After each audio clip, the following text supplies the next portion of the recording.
Silks శ్రీరస్తు శుభమస్తు sale ప్రతి 25,000 రూపాయల కొనుగోలుపై ఒక గోల్డ్ కాయిన్ ఉచితం.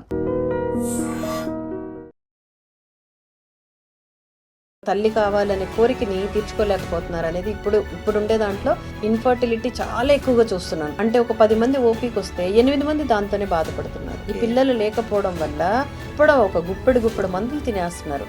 సో ఈ మందులు ఏమవుతున్నాయంటే ఎవరైతే కపుల్ దానికోసం వెళ్తున్నారో ఇన్ డీటెయిల్గా అడగాలి, వాళ్ళకి అన్ని లీగాలిటీ ఉందా లేదా, సెంటర్ని గుర్తింపు ఉందా లేదా, ఎగ్ నాదేనా, స్పర్మ్ మాదేనా, మా హస్బెండ్ అనేది అన్నిటికీ ఎవిడెన్స్లు తీసుకోవాలి. 24 ఏళ్ల తర్వాత పెళ్లిళ్ళు చేసుకునే స్టేజ్కి వచ్చాం, ఇది 90sలో. ఆ తర్వాత ఏమైంది, 20sకి వచ్చేసరికి 30లోకి వెళ్ళిపోయారు. So age related problem start అయిపోయి స్లోగా పిల్లలు లేకపోవడము అనేది విపరీతం అయిపోయింది. PCOD పాలిసిస్టిక్ ఓవేరియన్ సిండ్రోమ్ అని అండాశయానికి సంబంధించిన వ్యాధి. దీని వల్లనే హార్మోన్స్ ఇంబ్యాలెన్స్ అవ్వడము, ఇర్రెగ్యులర్ పీరియడ్స్ అవ్వడము, ఎక్కువ బ్లీడింగ్ అవ్వడము, కొంతమందికి తక్కువ బ్లీడింగ్ అవ్వడము, ఒబేసిటీ, లావ్ అయిపోవడము, పిల్లలు లేకుండా పోవడము, వీటన్నిటికీ PCOD అనేది కల్ప్రిట్. 9 ఏళ్లకే పీరియడ్స్ వచ్చేస్తున్నాయి ఇప్పుడు. ఇంతకుముందు 11, 12 ఏళ్లకు వచ్చేవాళ్ళు, 15 ఏళ్లకి, అలా 13 ఏళ్లకు వచ్చేది. ఇప్పుడు 9 ఏళ్లకి అవుతుంటే ప్రీమెచ్యూర్ గా పెద్దవాళ్ళు అయిపోతున్నారు. విపరీతమైన హార్మోనల్ చేంజెస్ వస్తున్నాయి. లేట్ మ్యారేజెస్, లేట్ ప్రెగ్నెన్సీ వల్ల కూడా క్యాన్సర్ పెరుగుతుంది. పెరగవు కానీ ఇక్కడ ఏం జరుగుతుంది అని అంటే, మేబీ మనం విపరీతమైన అనవసరమైన మందులు వాడుతున్నాము, లేకపోతే హార్మోనల్ ప్రాబ్లమ్స్ వస్తున్నాయి. వీటిలో ఎగ్జాంపుల్ ఏం చెప్పమంటారా, period postponement, period preponement, abortion pills అనేవి చాలా ఎక్కువైపోయినాయి. దీనివల్ల ఏమవుతుంది అంటే కరెక్ట్ డోసేజ్ లేదు, కరెక్ట్గా వాళ్ళ మీద అది పని చేస్తుందా లేదా కూడా వాళ్ళకి తెలియట్లా. నేను డ్యూటీలో ఉన్నప్పుడు 5 నెలల చిన్న పాప 5 నెలలు విపరీతమైన బ్లీడింగ్తో వచ్చింది. ఏంటి ఇంత చిన్న పిల్లకి ఏం బ్లీడింగ్ ఉంటుంది, అది కూడా వెజనల్ బ్లీడింగ్ అని చూస్తే అసలు అక్కడ ఏ పార్ట్ లేదు. సొంతం బాబాయ్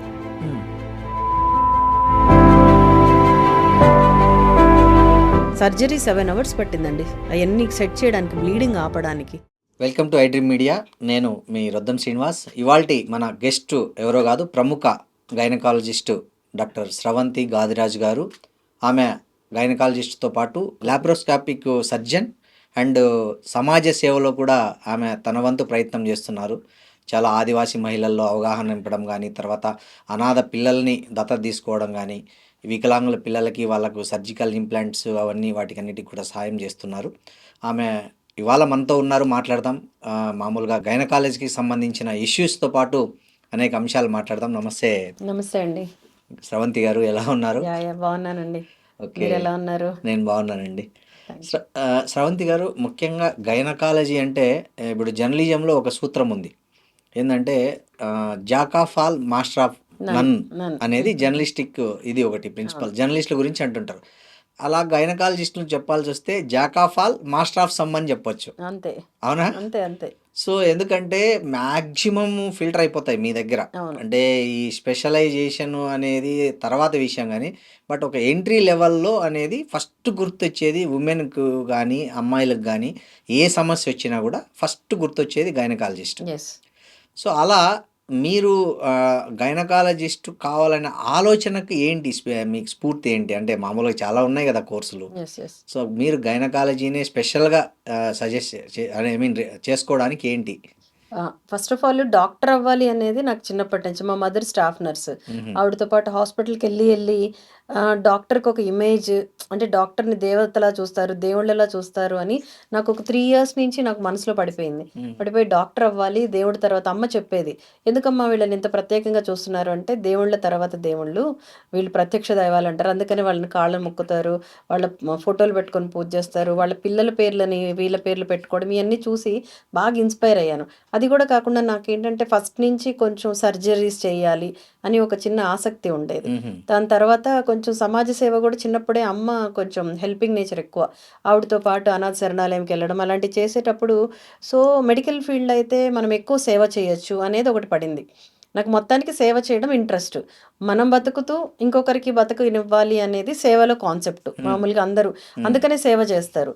అంటే మనం ఒక 10 రూపాయలు సంపాదిస్తే మనం ఒక 8 రూపాయలు ఖర్చు పెట్టుకొని 2 రూపాయలు ఖర్చు పెడదాం, దాంట్లో మనకేం పెద్దగా నష్టం లేదు, బట్ వేరే వాళ్ళు హ్యాపీగా ఫీల్ అవుతారు కదా. ఆ దృష్టితోటి ఫస్ట్ మెడిసిన్ చేశాను. చేసిన తర్వాత ఎంబీబీఎస్ అయిన తర్వాత అన్ని గవర్నమెంట్ సీట్సే. ఎక్కడ డబ్బులు పెట్టే స్తోమత కాదు. Middle class families. చదువుకుంటే చదివిస్తాం గానీ డబ్బులైతే పెట్టము అనేశారు. సరే కష్టపడి చదువుకున్నాము. మెడిసిన్ సీట్ కొట్టాను. ఎంబీబీఎస్ తర్వాత నెక్స్ట్ పీజీ వస్తుంది. నాకు ఫస్ట్ నుంచి సర్జికల్ బ్రాంచెస్ ఇష్టం. గైనిక్ తీసుకోవడానికి కారణం ఏంటి అంటే, నేను ఒక చిన్న లేడీస్ పక్షపాతినని చెప్పాలి.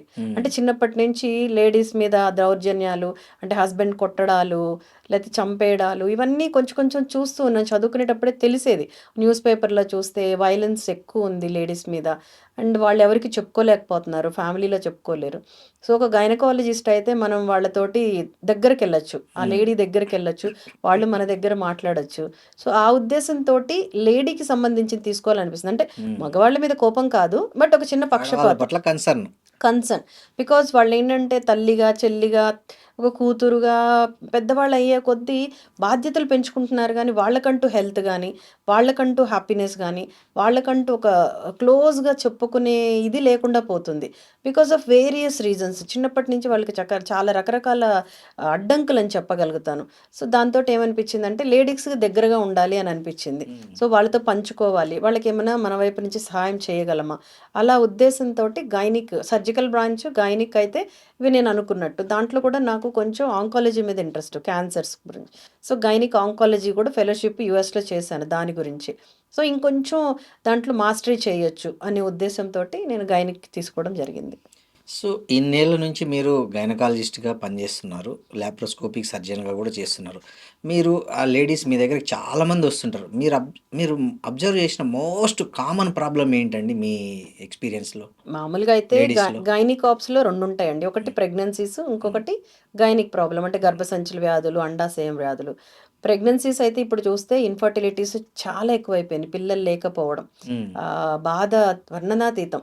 అంటే ఒక తల్లి కావాలనే కోరికని తీర్చుకోలేకపోతున్నారనేది ఇప్పుడుండే దాంట్లో ఇన్‌ఫర్టిలిటీ చాలా ఎక్కువగా చూస్తున్నాను. అంటే ఒక 10 మంది ఓపీకొస్తే 8 మంది దాంతోనే బాధపడుతున్నారు. హ్మ్. అంటే హార్మోన్స్ ప్రాబ్లము, పీసీఓడీ అని, ఫైబ్రాయిడ్స్ అని ఏవో రకరకాల ప్రాబ్లమ్స్ వల్ల పిల్లలు ఎందుకండి? లేకపోవడం. ఎందుకు ఈ సమస్య ఇంత బాగా పెరిగిపోయింది అసలు? ఇన్‌ఫర్టిలిటీ పెరగడానికి కారణము మానవ తప్పిదం ఇది. ఎలా? మనం పాతకాలంలో చూసుకుంటే 20వ సెంచరీకి ముందు అంటే హ్మ్. 20థ్ సెంచరీ బిఫోర్ మనకు పిల్లలు లేకపోవడం అనేది ఎక్కడ ఉండేది కాదు. లేదు. చాలా ఒక్కొక్క రేరెస్ట్ ఫ్యామిలీలో ఆఫ్ ద రేర్ కేసెస్. ఎక్కడో మాకొక ఆంటీకి అది కూడా ఒక బాబున్నాడు. నాకు తర్వాత పిల్లలు పుట్టలేదు అనంటే అది సెకండరీ ఇన్‌ఫర్టిలిటీ హ్మ్. అంటాం. అలాంటివి చూస్తున్నాం. పిల్లలు లేకపోవడం అనేది అసలు దరిదాపుల్లో ఫ్యామిలీస్‌లో ఒక్కొక్కళ్ళకి 12, 15 మంది పిల్లలు. అవునండి. ఇంటి 12 నిండా మంది. పిల్లలు. అవును. అవును. కరెక్ట్. గంపెడు పిల్లలు అనేవాళ్ళం. కరెక్ట్. అలాంటిది ఇప్పుడు చూస్తే ఎక్కడ చూసినా నాకు పిల్లలు పుట్టట్లేదు. 20థ్ సెంచరీ తర్వాత ఒక రివల్యూషన్ వచ్చింది సైన్స్‌లో. హ్మ్. గ్యాడ్జెట్స్ వచ్చేసాయి. ఓకే. అండ్ విప్లవాత్మకంగా మార్పులొచ్చేసినాయి. మెయిన్ కంప్యూటర్స్, సిస్టమ్ ముందు కూర్చొని వర్క్ చేయడము, రేడియేషన్ ఎఫెక్ట్ ఎక్కువైపోవడము, కాలుష్యం మెయిన్ చెట్లను కొట్టేస్తున్నాము. సో, మనకి ఆ పొల్యూషన్ లెవెల్ విపరీతంగా పెరిగిపోవడము. ఎందుకంటే ఇవన్నీ ఎందుకు చెప్పాల్సొచ్చింది అంటే, ప్రెగ్నెన్సీ రావాలి అంటే ఇన్‌ఫర్టిలిటీకి మెయిన్ కారణాలేంటి అంటే, అండాశయంలో అండము, మగవాళ్ళలో స్పెర్మ్. ఈ 2 చాలా సెన్సిటివ్ పార్ట్స్. ఈ 2 దెబ్బతింటున్నాయి. ఇవి 2 చాలా సెన్సిటివ్. మన ఒంట్లో అన్నిటికంటే సెన్సిటివ్ ఇవే. ఈ కణాలే. ఇవేంటి పొల్యూషన్ వల్ల తొందరగా చనిపోతున్నాయి. హ్మ్. ఆ చనిపోవడం వల్ల ప్రెగ్నెన్సీస్ సరిగ్గా రావట్ల. దానివల్ల హార్మోన్స్ సరిగ్గా లేకపోవడము. ఇంకొకటి చాలా ఇంపార్టెంట్ విషయాలు మనుషుల మనస్తత్వంలో చాలా మార్పులొచ్చేసాయి ఇప్పుడు. అప్పట్లాగా ఏదో కలిసి ఉండిపోదాము, అలా అడ్జస్ట్ అయిపోదాం అట్లా లేరు. ఇప్పుడేంటి మేము మా కాళ్ళ మీద నిలబడాలని అమ్మాయి అనుకోవడం, అబ్బాయి కూడా నేను కాంప్రమైజ్ అవ్వను, కొంచెం డబ్బులు రావాలి, ఆ తర్వాతే పెళ్లి చేసుకోనడం. అలాగే ఏం చేశారు, స్లోగా పెళ్లి టైం మారిపోయింది. హ్మ్. అప్పుడు పెళ్లి టైం అంటూ ఒకటుండేది. అసలు అక్కడ కరెక్ట్. విచిత్రంగా బాల్య బాల్య వివాహాలుండేవి. వివాహాలు అక్కడి ఇప్పుడు నుంచి స్లోగా మనం ఒక టైంకొచ్చి 24 ఏళ్ల తర్వాత పెళ్ళిళ్ళు చేసుకునే స్టేజ్‌కొచ్చాం. ఏది 90స్‌లో. ఆ తర్వాత ఏమైంది 20స్‌కొచ్చేసరికి 30ల్లోకెళ్ళిపోయారు. హ్మ్. చదువుకోవాలా, పీజీలు చేయాలా, ఒక మంచి కెరియర్‌లో సెట్ ఉద్యోగం గావాలి. రావాలి, అవును. కావాల్సినంత డబ్బు గావాలి. ఇవన్నీ అనేసరికి 30స్ ఎళ్ళిపోయారు. So, age related problems start అయిపోయి స్లోగా పిల్లలు లేకపోవడము అనేది విపరీతమైపోయింది. అంటే మీ లెక్క ప్రకారం కరెక్ట్ ఏజ్ ఏంటండి పెళ్లి చేసుకోవడానికి? అబ్బాయిలకు, అమ్మాయిలకు కరెక్ట్ ఏజ్ ఏదంటారు? మనం ఓటు హక్కు ఇచ్చినది మనకేంటి? అది అంటే 18 మెచ్యూరిటీ ఇయర్స్‌కొస్తుంది. వచ్చిందని. మెచ్యూరిటీ అని. అవును. సో, మెచ్యూరిటీని ఓటు హక్కు అనుకున్నాం. సో, దానికంటే ఇంకొంచెం ముందుకెళ్ళాలి. 24-28 మనకు ఉండేదానికి అది బెస్ట్ ఏజ్ అనుకోవచ్చు. ఓకే. మరీ టూ ఎర్లీగా 22కి అక్కర్లేదు. 24కి మనం డిగ్రీ చేసి ఒక జాబ్ కూడా రావచ్చు 24 వరకు. అవును. సో 24 నుంచి మనం అనుకుంటే 25కి ఒక బేబీ అయినా 28కి ఇంకో బేబీ. మనం ఇద్దరు పిల్లలు నాము కాబట్టి 30 లోపల పిల్లల పని అవగొట్టుకోవాలి. అట్లీస్ట్ 28కి పెళ్లి చేసుకున్నా 29కి పిల్లలైనా ఒక బేబీ అయినా 31, 32కి ఇంకోళ్ళు అవ్వచ్చు. అంటే కానీ కొంచెం ఇప్పుడు లేట్ మ్యారేజ్ చేసుకోవడంతో పాటు మళ్ళీ పిల్లల్ని కనడానికి 4, 5 ఇయర్స్ గ్యాప్ ఎస్ తీసుకుంటున్నారు. ఎగ్జాక్ట్లీ. మళ్ళీ ఏంటంటే వాళ్ళకి స్పేస్ కావాలి, వాళ్ళిద్దరు అడ్జస్ట్ అవ్వాలి, వాళ్ళకి కొన్ని డెస్టినేషన్స్ ఉంటాయి. అంటే మేము ఆ ఊరు తిరగాలి, ఈ ఊరు తిరగాలి, పిల్లలు అనే వాళ్ళు వస్తే కమిట్మెంట్స్ ఉంటాయి, మనం ఏమీ చేయలేము, సో మనం ఎంజాయ్ చేయాలి. ఇలాగ నేను అదే చెప్తున్నాను, ఆలోచనలో చాలా మార్పులు వచ్చినాయి. అంటే తర్వాత వచ్చే వాటి గురించి ఆలోచించడం కంటే మనది ఇప్పుడు మనం ఎట్లా హ్యాపీగా ఉండాలి అనేది, ఇంతకుముందు ఫ్యూచర్ ప్లాన్స్ అంటూ కొన్ని పెట్టుకునేవాళ్ళు. ఇప్పుడు అలా కాదు, వాట్ టుడే. ఇప్పుడు ఉండే యువత ఏంటంటే ఈ ఈ రోజు రోజు ఎలా ఉంటున్నాము అనేది ఆలోచిస్తున్నారు. సో దానివల్ల ప్రాబ్లమ్స్ అనేవి స్టార్ట్ అవుతున్నాయి. ఇంకోటండి, ఈ మధ్య ఒక క్యాన్సర్ ఎక్స్పర్ట్ ఏం చెప్పారంటే లేట్ మ్యారేజెస్, లేట్ ప్రెగ్నెన్సీ వల్ల కూడా క్యాన్సర్ పెరుగుతుంది అనే కేసెస్ పెరుగుతున్నాయని క్యాన్సర్ అన్నారు. పెరగవు కానీ అది ఇక్కడ ఏం ఎట్లా? జరుగుతుంది అని అంటే ఉమ్, తర్వాత విపరీతమైన మందులు పెట్టేస్తున్నారు. ఈ ఓకే. పిల్లలు లేకపోవడం వల్ల ఉమ్, విపరీతమైన మందులు ఒక గుప్పెడు మందులు తినేస్తున్నారు. ఉమ్, సో ఈ మందులు ఏమవుతున్నాయంటే ఫస్ట్ కనిపెట్టినప్పుడు అన్ని అప్రూవల్స్ వచ్చినాయి అంటారు. కొన్ని రోజుల తర్వాత, కొన్ని సంవత్సరాల తర్వాత వీటి వల్ల ముప్పు ఉంది అని అంటున్నారు. అంటే ఉమ్. అప్పటికి కొన్ని వేల జరగాల్సిన మందులు నష్టం జరిగిపోద్ది. అవును. తర్వాత నష్టాన్ని గుర్తించి అప్పుడు చెప్పేసరికి అయిపోతుంది. సో క్యాన్సర్ అనేది లేట్ వాటి వల్ల కాదు కానీ మేబీ మనం విపరీతమైన అనవసరమైన మందులు వాడుతున్నాము, లేకపోతే హార్మోనల్ ప్రాబ్లమ్స్ వస్తున్నాయి. వీటిలో ఎగ్జాంపుల్ ఏం చెప్పమంటారా? పీరియడ్ పోస్ట్‌పోన్‌మెంట్, పీరియడ్ ఉమ్, ప్రీపోన్‌మెంట్, అబార్షన్ పిల్స్ అనేవి చాలా ఎక్కువైపోయినాయి. ఇట్స్ విచ్చలవిడిగా వెరీ దొరుకుతున్నాయి డేంజరస్. అవి అసలు అసలు మెడికల్ అంటే స్టోర్లో. ఇంతకుముందు మనం ఏది ప్రిస్క్రిప్షన్ లేనిదే ఇవ్వకూడదు. కానీ మెడికల్ షాప్ వాడు ఎవరు వింటున్నారు? ఎవరైనా వీళ్ళు కానీ కొనుక్కునే వాళ్ళు వింటున్నారా? డాక్టర్ దగ్గరికి వెళ్దాము, డాక్టర్ సలహా తీసుకుందాం అనుకోవట్లేదు. దానికోసం అంటే డాక్టర్ వాళ్ళు దగ్గరికి ఏమనుకో ఎందుకు డాక్టర్ దగ్గరికి వెళ్తే 500 ఫీజు ఇవ్వాలి, ఎగ్జాక్ట్‌లీ. నిలబడాలి, కొద్దిసేపు వెయిట్ చేయాలి. నిలబడాలి. వాళ్ళు అదంతా ఏదేదో అనవసరం. చెప్తారు. దాని బదులు ఇక్కడ 50 రూపాయలు పెడితే మొత్తం వచ్చేస్తుంది కదా, అనుకుంటున్నారు డాక్టర్ కానీ రాసిచ్చేది కూడా అదే కదా అదే గదా! అని. ఇంకా ఈ మధ్య కొంతమంది గూగుల్ చేసుకుంటున్నారు, ఇది హ్మ్. ఉంది, దీనికి ఏ మెడిసిన్, ఏ టాబ్లెట్ అని. ఆ టాబ్లెట్ రాసుకుపోయి మెడికల్ స్టోర్లో తీసుకో. ఎగ్జాక్ట్‌లీ. ఉమ్, దీనివల్ల ఏమవుతుంది అంటే కరెక్ట్ డోసేజ్ లేదు. కరెక్ట్‌గా వాళ్ళ మీద అది పనిచేస్తుందా లేదా కూడా వాళ్ళకి తెలియట్లా. అందువల్ల ఏమవుతుంది అనంటే వాటి వల్ల చెడు ప్రభావం ఎక్కువైపోతుంది. ఉమ్. పోస్ట్‌పోన్‌మెంట్స్, ప్రీపోన్‌మెంట్స్, అబార్షన్ పిల్స్ అయితే విపరీతం. వద్దనుకుంటున్నాము ఈరోజు అనుకుంటే దానికంటే ఒక పద్ధతులున్నాయి. డాక్టర్‌తో మాట్లాడదాం అనుకోట్లా.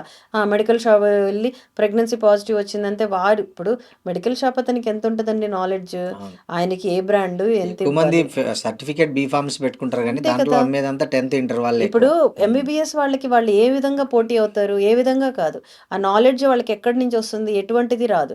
వాళ్ళకి ఏదో దగ్గుకి, జలుబుకి ఏదో అమ్మా సరే అమ్మ తలనొప్పికేసుకో, కడుపు నొప్పికేసుకో, విరోచనాలకేసుకో అంటే వీళ్ళేసుకోవడం. వీళ్ళది తప్పు. వాళ్ళది కాదు. ఎప్పుడూ కూడా మన ఎళ్ళేదే వాళ్ళదే తప్పు. వినేవాడిది ఇప్పుడు 2 అంటాము. వినేవాడు తప్ప, చెప్పేవాడు తప్ప అంటే చెప్పేవాడు 100 చెప్తాడండి. ధన్యవాదాలే వినేవాడు ఎందుకు వినాలి? కరెక్ట్. వాడిచ్చేవాడు ఏదేదో ఇస్తున్నాడు. నువ్వెందుకు తీసుకోవాలి? నీ హెల్త్ కదా! నీ బాడీ కదా! నువ్వు ఒక చీర కొనాలన్నా, ఒక షర్ట్ కొనాలన్నా ఎంత జాగ్రత్తలు తీసుకుంటావు? 10 షాపులు తిరుగుతావు. అది కరెక్టా కాదా? క్వాలిటీ ఉందా లేదా? ఇన్ని అడుగుతావు. నీ ఒంటి మీద ఎందుకు ధ్యాస లేదు? రూ. 10కి పోతే చాలులే 500 ఎందుకు అనుకుంటున్నావు గానీ, ఆ 500 మీకు 5 ఏళ్ల ఆయుష్‌ను పెంచుతుంది. డాక్టర్ కరెక్ట్‌గా చెప్తారు. "వద్దమ్మా ఇదేసుకోకూడదు. పోస్ట్‌పోన్‌మెంట్ చేసుకోకమ్మా. గర్భసంచి గడ్డలొస్తాయి." అంటే వాటి వల్ల వచ్చే దుష్ప్రభావాలు చెప్తారు కదా అంటే డాక్టర్ గారు. పోస్ట్ పోన్ టాబ్లెట్ వేసుకోవడం వల్ల గర్భసంచిలో గడ్డలు వస్తాయా? మరి హార్మోన్స్‌ని మనం అంతా మార్చేస్తున్నాం. ఉమ్, గర్భసంచికి అర్థం కాదు. అండాశయానికి అర్థం కాదు. ఇప్పుడు గడ్డలు పెరిగిపోతున్నాయి. అండాశయాలకు సిస్టులు పెరిగిపోతున్నాయి. లోపలంతా ఒక అలజడి. ఆ లోపల బాడీలో అంతా అలజడి సృష్టిస్తున్నారు ఇవన్నీ ఇచ్చేసి. ఇవ్వకూడని మందులన్నీ ఇచ్చేసి. మరి పాతకాలంలో ఇవే పూజలున్నాయి. మరి అప్పుడెందుకు పోస్ట్‌పోన్‌మెంట్స్ ఏసుకోలేదు మందులు లేక? నేచర్ కోసం పోరాడేవాళ్ళు. ఓకే. ఏమైంది పక్కన కూర్చుందాం. ఈరోజు పూజకు పోకపోతే అనుకునేవాళ్ళు. అదేదో ప్రాణాపాయం గాదు గదా! ఇప్పుడు చిన్న ట్రావెల్ ఉన్నా పోస్ట్‌పోన్‌మెంట్. చిన్న పూజున్నా పోస్ట్‌పోన్‌మెంట్. ఏదో పెళ్లి తప్పదు పెద్దవి అనుకుంటే సరే. చిన్న చిన్న వాటికి కూడా అలా వాడేస్తే ఎలాగండి? సో వాటి వాడొద్దంటారు. వల్ల విపరీతమైన సైడ్ ఎఫెక్ట్స్. ఓకే. అలాగే అబార్షన్ పిల్స్. అబార్షన్ పిల్స్ అంటే ఏంటి? ఒక ఒక జస్ట్ లైక్ పాయిజన్ కదా! లోపల బేబీని చంపేయాలి అనంటే ఎంత మెడిసిన్ అది. అవును. దానివల్ల మనం ఎంత ఎంత ప్రాబ్లం తెచ్చుకుంటున్నాం. Very easy. ఊరికనే 72 అవర్స్‌లో ఒక పిల్ ఏసేసుకున్నామా, ప్రెగ్నెన్సీ పాజిటివ్ అనంగానే ఒక పిల్ ఏసేసుకున్నామా, వాటిలో 100లో 90 మందికి పోతది దానివల్ల. అది చాలనుకుంటారు. మిగతా 10 మంది ఎంత నరకం అనుభవిస్తారో, ఎంతమంది చనిపోతారో అయి వీళ్ళకి తెలీదే కామన్ పబ్లిక్‌కి. ఇంకోటండి, పిల్లలు పుట్టకుండా కూడా పిల్ వాడి ఆహ్, అది మంచిదే. మంచిదేనా అది? అది గర్భనిరోధక మాత్రలు. అది మంచిదా? కొన్ని సంవత్సరాల నుంచి వేసుకున్న కొన్ని లక్షల మంది వాడారు. ఓకే. దానివల్ల ఎటువంటి ఇబ్బంది లేదు. ప్రాబ్లమ్ లేదు. No, not okay. At all. అది చక్కగా పోస్ట్‌పోన్‌మెంట్ చేసుకోవచ్చు. పిల్లలు వద్దనుకుంటే మళ్ళీ కావాలనుకున్నప్పుడు ఆ పిల్స్ మానేయొచ్చు. ఆపేస్తే వాడుకోవచ్చు. వాటి వల్ల ఎటువంటి అది ఇబ్బంది సేఫ్ లేదు. అంటారైతే. సేఫ్. ఓకే. దానికి బదులు అంటే ఏం ఏసుకోకుండా అబార్షన్‌లు చేసుకునే బదులు ఇదేసుకోండి. లేకపోతే లూప్ అని దొరుకుతుంది. అదేసుకోండి. అవన్నీ వాడకుండా వదిలేస్తారు. ప్రెగ్నెన్సీస్ రాంగానే లబోదిబోమంటూ ఈ పిల్స్ వేసుకుంటారు. ముఖ్యంగా ఈ మధ్య వుమెన్‌లో, ఐ మీన్ ముఖ్యంగా పిల్లల్లో చూస్తున్నదేంటంటే ఇర్రెగ్యులర్ పీరియడ్స్. అదేవిధంగా హెవీ బ్లీడింగు. హ్మ్. ఎక్కువ రోజులు బ్లీడింగ్ అవ్వడము. సో, ఇవి ఎందుకండి ఈ కేసులు బాగా పెరుగుతున్నాయి? ఇది ఇప్పుడే మనం చెప్పుకున్నదే. హ్మ్. మానవ తప్పిదాలు ఇవన్నీ కూడా. పొల్యూషన్‌ని పెంచేసాము. హ్మ్. విపరీతంగా తినే దాంట్లో తినడంలో పొల్యూషన్, తాగడంలో పొల్యూషన్, పీల్చడంలో పొల్యూషన్, బ్రెయిన్ పొల్యూషన్. బ్రెయిన్‌లో కూడా అన్ని పొల్యూషనే అవుతున్నాయి. ఏవేవో వింటున్నారు వీళ్ళు. Easy access. దీనివల్ల ఏమవుతుందంటే ఒంట్లో హార్మోన్స్ విపరీతమైన హార్మోనల్ చేంజెస్ వచ్చేస్తున్నాయి. చిన్న పిల్లల్లో చిన్న ముఖ్యంగా పిల్లల్లో కూడా. 8థ్ క్లాస్, తల్లి 9థ్ క్లాసు. కడుపులో నుంచే. అవును. తల్లి కడుపులో నుంచే వీళ్ళలో వాళ్ళకు విపరీతమైన ఛార్జ్. వాళ్ళకేంటి సొల్యూషన్ దీనికి? Irregular periods. ఫస్ట్ హ్మ్. ఫస్ట్ ఆఫ్ ఆల్ 9 ఏళ్లకే పీరియడ్స్ వచ్చేస్తున్నాయి ఇప్పుడు. హ్మ్. ఇంతకుముందు 11, 12 ఏళ్ళకి వచ్చేవాళ్ళు. 15 ఏళ్ళకి అలా 13 ఏళ్ళకి వచ్చేది. ఇప్పుడు 9 ఏళ్ళకే అవుతుంది. అంటే ప్రీమెచ్యూర్‌గా పెద్దవాళ్ళు అయిపోతున్నారు. విపరీతమైన హార్మోనల్ చేంజెస్ వస్తున్నాయి. సో వీటి వల్ల వీటికి ఏమంటాము అంటే తల్లి కడుపులో ఉన్నప్పుడే తల్లికే మంచి ఆహారం, సమతుల్య ఆహారం, పొల్యూషన్ లేని ఆహారం, ఆర్గానిక్ ఫుడ్ అంటే పిండం ఫార్మ్ అయ్యేటప్పుడే మనం అప్పటి నుంచే జాగ్రత్తలు తీసుకొని పుట్టిన తర్వాత కూడా ఇప్పుడు ఫుడ్ ఏంటండి ఏదంటే అది. ఎప్పుడు చూసినా డబ్బాల్లో దొరికేవి. ఇంతకుముందు అట్లా ఉండేది కాదు కదా!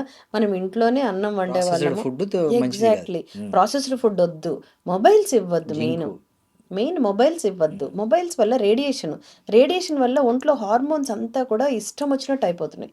అండ్ పిల్లల్ని ఇప్పుడు చదివించుకోవాలి, ఫిజికల్‌గా యాక్టివిటీ అది లేదు కదా! ఇప్పుడేంటి ఫిజికల్ యాక్టివిటీయే లేదు. ఎప్పుడు చూసినా కూర్చోబెట్టి చదివిచ్చి ఫిజికల్ యాక్టివిటీ కావాలి. From the beginning. మనకప్పుడు పీటీ మాస్టర్ ఉండేవాడు. స్పోర్ట్స్ టైమ్ ఉండేది. మనందరం స్కూల్స్‌కెళ్ళేటప్పుడు. అవును. అది చాలా ఇంపార్టెంట్. ఇప్పుడు అసలు ఎక్కడుంది? ఇప్పుడు దీనికి ఏంటండి పరిష్కారం? అంటే యాస్ ఇవన్నీ ఎ కూడా గైనకాలజిస్ట్‌గా. Back back back to pavilion. మళ్ళీ హ్మ్. వెనక్కెళ్ళండి. హ్మ్. పాత వాళ్ళు ఎందుకు అవన్నీ పెట్టారు? ఎర్లీ మార్నింగ్ లెగుస్తున్నారా? లేవరు. ఎర్లీ మార్నింగ్ ఇంట్లో పనులు చేస్తున్నారా? చెయ్యరు. అందరూ చేయాలి. వ్యాయామం చేయటం లేదు. ఆరోగ్యకరమైన ఫుడ్ లేదు. అండ్ ప్రోటోకాల్స్ ఫాలో అవ్వట్లేదు. అంటే నైట్ ఎన్ని ఎన్ని గంటలకు పడుకోవాలి? మళ్ళీ ఆ మొబైల్స్ చూడకూడదు. అండ్ మంచి మాటలే వినండి. ఆయన ఎన్ని మన్నో వినుంటాం. ఆ చెడ్డ మాటల వల్ల లోపల ఎక్కడ ఏదో తెలియని ప్రాబ్లమ్స్ అంటే ఇమ్మెచ్యూరిటీగా ఉంటారు. వీళ్ళకి ఇంకా హ్మ్. తెలీదు మంచి, హ్మ్. చెడు. సో, వాళ్ళలో ఏదేదో ఆలోచనలు వచ్చేసుకోవడము, వాళ్ళు ఎలాగో అంటే సోషల్ మీడియాలో చూసుకోవడము, వాట్లి వల్ల మత్తు పదార్థాలకి తొందరగా అట్రాక్ట్ అయిపోవడము. అమ్మాయిలు కూడా స్మోక్ చేస్తున్నారు. మనం చాలా చూస్తున్నాము. సో, ఇవన్నీ వద్దు. ఇవన్నీ లేని వాళ్ళలో కూడా ఈ సమస్య ఉంది. దానికి ఏంటంటారు రీజన్? లేదా హ్మ్. జెనెటికల్‌గా కొన్ని ఉంటాయండి. 1, ఓకే. 2% జెనెటికల్‌గా ఉంటాయి. డెవలప్‌మెంటల్‌లో ఉంటాయి. హ్మ్. మనం ఎప్పుడు నిష్పత్తి చూసుకోవాలి. అంటే చెడ్డ అలవాట్లు ఉండే వాళ్ళకి ఎంతమందికి 100 మందిలో ఎంతమందికి రోగాలొస్తున్నాయి? చెడు అలవాట్లు లేని వాళ్ళకి నిష్పత్తి ఎంతుందంటే, చెడు అలవాట్లు ఉండే వాళ్ళకి 90% వాళ్ళకి రోగాలొస్తాయి. చెడు అలవాట్లు లేని వాళ్ళకి 1, 2% వాళ్ళకొస్తాయి. వాళ్ళకి జెనెటికల్‌గా అంటే హ్మ్. ఫ్యామిలీలో రన్ అవుతున్నాయో, లేకపోతే డెవలప్‌మెంటల్‌లో కొన్ని ప్రాబ్లమ్స్ వస్తూ ఉంటాయి. సో, కొంతమంది అంటారు నేను స్మోకింగే చేయలేదు. నాకు లంగ్ క్యాన్సర్ వచ్చింది అంటే, అది జెనెటికల్‌గా. వాటిల్ని మనం ఏం చేయడానికి కూడా లేదు. బట్ తెలిసి ఈ తప్పులైతే చేయకూడదు. ఇంకోటండి, ఈ మధ్య పీసీఓఎస్ అనేది హ్మ్. కొద్దిగా కాంప్లికేటెడ్‌గా మారింది. అసలు ఏంటి పీసీఓఎస్ అంటే ఏంది? అది ఉందా లేదా అని ఎలా తెలుసుకోవాలి ఇప్పుడు ఎవరైనా? మనం మాట్లాడుకునేదంతా దాని గురించి. హార్మోనల్ చేంజెస్ ఎలా అయిపోతున్నాయంటే, ఒక క్రమ పద్ధతిలో ఉండాల్సినవి క్రమం లేదు. అంటే ఇప్పుడు ఒక 4 హార్మోన్స్ ఆడవాళ్ళలో ఇలా పనిచేయాలి అని ఒక బాడీలో మన ఒక ప్రోటోకాల్ ఉంది. అయి ఫాలో అవ్వట్లేదు. పీసీఓడి పాలిసిస్టిక్ ఒవేరియన్ సిండ్రోమ్ అని అండాశయానికి సంబంధించిన వ్యాధి. దీనివల్లనే హార్మోన్స్ ఇంబాలెన్స్ అవ్వడము, ఇర్రెగ్యులర్ పీరియడ్స్ అవ్వడము, ఎక్కువ బ్లీడింగ్ అవ్వడము, కొంతమందికి తక్కువ బ్లీడింగ్ అవ్వడము, ఒబేసిటీ లావైపోవడము, పిల్లలు లేకుండా పోవడము, ఇదన్నిటికీ పీసీఓడి అనేది కల్ప్రిట్. ఈ పీసీఓడీని లైఫ్ స్టైల్ ద్వారా తగ్గించుకోవచ్చా? లేదా మెడిసిన్ అవసరమా దీనికి? మెడిసిన్ చాలా తక్కువండి. ఓకే. మనకేంటంటే హ్మ్. మనిషి అవసరాలను బట్టి ఇష్టం వచ్చినట్టు బిజినెస్ చేసేస్తున్నారు. హ్మ్. పీసీఓడి ఉంది కదా అని ప్రతి దగ్గర మందులు. నో. వాడొద్దు. First life style. మీరు లైఫ్ స్టైల్ మోడిఫికేషన్ చేసి ఎలాంటి చిన్న మోడిఫికేషన్ అవసరం అంటారు ఇట్లా? మెయిన్ మనకు ఉండే డైట్, ఉమ్, ఎక్సర్సైజ్, హ్యాబిట్స్, ఈ ఓకే. మూడిటిలోనే. డైట్ ఏంటి, మంచిగా మనం వాడాల్సిన డైట్ ఏంటి అంటే ప్రోటీన్ తినండి, ఫైబర్ తినండి. ఎప్పుడు చూసినా కార్బోహైడ్రేట్స్ అంటే మైదాతో చేసినవి, జంక్ ఫుడ్ అవి ఎక్కువ తినేస్తున్నారు కదా పిల్లలు. ఎప్పుడు చూసినా ఆర్డర్స్, పిజ్జాలు, బర్గర్లు. నో, అవన్నీ కావాలి అంటే ఒక డే పెట్టుకోండి, ఒక చిన్న చీటింగ్ డేలా పెట్టుకోండి. చీట్ డే అంటాం, అది చీట్ మీల్ పెట్టుకోండి. లాగా. అలా పెట్టుకోండి, తినాలనిపిస్తే దాన్ని తినండి. సో ఉమ్, ప్రోటీన్ ఎక్కువ తినండి, ఫైబర్ అంటే పీచు పదార్థాలు ఎక్కువ తినండి. అది కాదు మాకు ఇంకా తినాలి అనిపిస్తే కొంచెం కార్బోహైడ్రేట్స్ యాడ్ చేసుకోండి. దాంట్లో కూడా నిష్పత్తి అంటే తక్కువ ఉండాలి, దానికి క్వాంటిటీ తక్కువ ఉండాలి. ఫ్యాట్ అనేది కొంచెం యాడ్ చేసుకోండి, కొంచెం అది అంటే దాని టేస్ట్ రావాలి కాబట్టి. డైట్తో సో పాటు వాటర్ డైట్, ఎక్కువ, ఓకే. వాటర్ బాగా తాగాలి, 3 to 4 litres. So dietary changes, అది కూడా టైంకి తినడం ఇంపార్టెంట్, అది హ్యాబిట్స్లో వస్తుంది. ఇప్పుడు ఎవరు టైంకి తినటం లేదు, ఎప్పుడు పడితే కానీ అప్పుడు. ఈ మధ్య ఈ చదువుకుంటున్న హాస్టల్లో ఉన్న పిల్లలైతే అన్ని టైంకే తింటారు, వాళ్ళు టైంకి లేస్తారు కదా, మరి ఆ హాస్టల్లో చదివే పిల్లల్లో కూడా ఈ ప్రాబ్లం ఉంది. వాళ్ళలో పోషకాహారం అంటే బ్యాలెన్స్డ్ డైట్ ఉండట్లా. ఓకే. వాటి దగ్గర అందుకని అక్కడికి కూడా వెళ్ళి మేము కౌన్సిలింగ్ ఇస్తుంటాం, ఏం తింటున్నారు, సో ఇది యాడ్ చేయండి. ఆ క్వాంటిటీ పిల్లలు అక్కడ సరిగ్గా తినరు, అవును. నచ్చక. నచ్చక. దాంట్లో వాళ్ళు కరెక్ట్. సరిగ్గా వీళ్ళు ఇచ్చినా కూడా వాళ్ళు సరిగ్గా తినరు. ఉమ్, సో వాళ్ళని ఏం చెప్పాలి, మీరు ఆకుకూరలు, పీచు పదార్థాలు ఉండే కాయగూరలు ఎక్కువ ఉండేటట్లు చేయండి, పెరుగు ఇవ్వండి, పాలు ఇవ్వండి, అవి వాళ్ళు తినేటట్టు చూడండి. ఇంట్లో అంటే తల్లిదండ్రులు వెనకబడి చూస్తారు, కానీ హాస్టల్లో చూడరు కదా. పిల్లలందరికీ ఏంటి, ఎప్పుడు చూసినా చికెను, ఎగ్ అలాంటివి ఉంటే ఇష్టం. ఆకుకూర పప్పు తినమంటే తినరు, అన్నం తినేసి అట్లా అట్లా పచ్చడి వేసుకొని తినేసి వస్తున్నారు. సో పోషకాహారం లేదు. సో వీళ్ళల్లో డైటరీ హ్యాబిట్స్ని మార్చాలి. అలాగే ఫ్రూట్స్, ఫ్రూట్స్ను, వెజిటబుల్స్ని అలవాటు చేయాలి. ప్రతిరోజు రకరకాల ఫ్రూట్స్ తినడము, కీరాలు, క్యారెట్ అట్లాంటి పచ్చి కూరగాయలు తినడము, అవి అలవాటు చేయాలి. చేస్తే సమస్య సార్. సమస్య తీరుద్ది. మెయిన్ డైట్, తర్వాత ఓకే. ఎక్సర్సైజ్. ప్రతి వాళ్ళు ఎవ్రీడే ఒక 2 hours అయినా ఎక్సర్సైజ్ చేయాలి. మన బాడీకి అవసరం అది. మనకుంటే ఇప్పుడు జీవన శైలిలో చెయ్యట్లేదు ఎవ్వరం. కూర్చుంటే మొబైల్ చూసుకుంటున్నాము, లేకపోతే నిద్రపోతున్నాము. సో యాక్టివిటీ అనేది పోయింది. సో కంపల్సరీ యాక్టివిటీ యాడ్ చేసుకోండి. తర్వాత హ్యాబిట్స్, హ్యాబిట్స్లో టైంకి పడుకోవాలి, టైంకి లేవాలి, టైంకి తినాలి, ఇవి చాలా ఇంపార్టెంట్. దీంతో పాటు కొంచెం స్ట్రెస్ఫుల్ పనులు కావద్దు. తొందరగా కొట్లాటకి వెళ్ళిపోవడము, చిన్నదానికి డిస్టర్బ్ అయిపోవడము, ఆ స్ట్రెస్ వద్దు మనకి. ఎమోషనల్ బ్యాలెన్స్ అనేది బ్యాలెన్స్ ఫస్ట్ ఉండాలి. మనము స్ట్రెస్ మేనేజ్మెంట్ నేర్చుకోవాలి. ఓకే. పాతకాలంలో కూడా కష్టాలు లేవా, ఉన్నాయండి, చాలా ఎమోషనల్స్ లేవా, ఉన్నాయండి. ఎకనామికల్ ప్రాబ్లమ్స్ లేవా, ఫైనాన్షియల్ అన్నీ ఉన్నాయి. మరి అప్పుడు వాళ్ళు ఓర్పుగా ఉండేవాళ్ళు. మనకి ఇప్పుడు ఓర్పు అనేది లేదు, వెంటనే ఇన్స్టెంట్గా అయిపోవాలంటారు, లేకపోతే కోపం వచ్చేస్తుంది.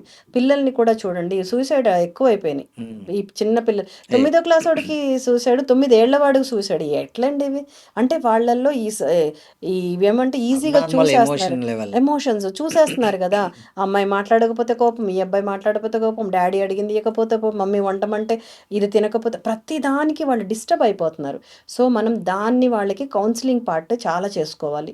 స్కూల్స్లో curriculum, so how to manage the stress అనేది. దాంతోపాటు దయచేసి మొబైల్స్ని తగ్గించేయాలి. మొబైల్స్లో వచ్చే రేడియేషను చాలా డ్యామేజ్ చేస్తుంది. ఇంకోటండి, ఇప్పుడు డైట్ అన్నారు కాబట్టి ప్రెగ్నెన్సీ లెవెల్ నుంచే మంచి డైట్ ఇవ్వాలన్నారు ఇంతకుముందు. అసలు ఎలాంటి ఒక ప్రెగ్నెంట్ ఉమెన్ ఎలాంటి డైట్ ఫాలో కావాలి, ఎలాంటి యాక్టివిటీస్ని ఆమె ఇంప్లిమెంట్ చేయాలంటారు?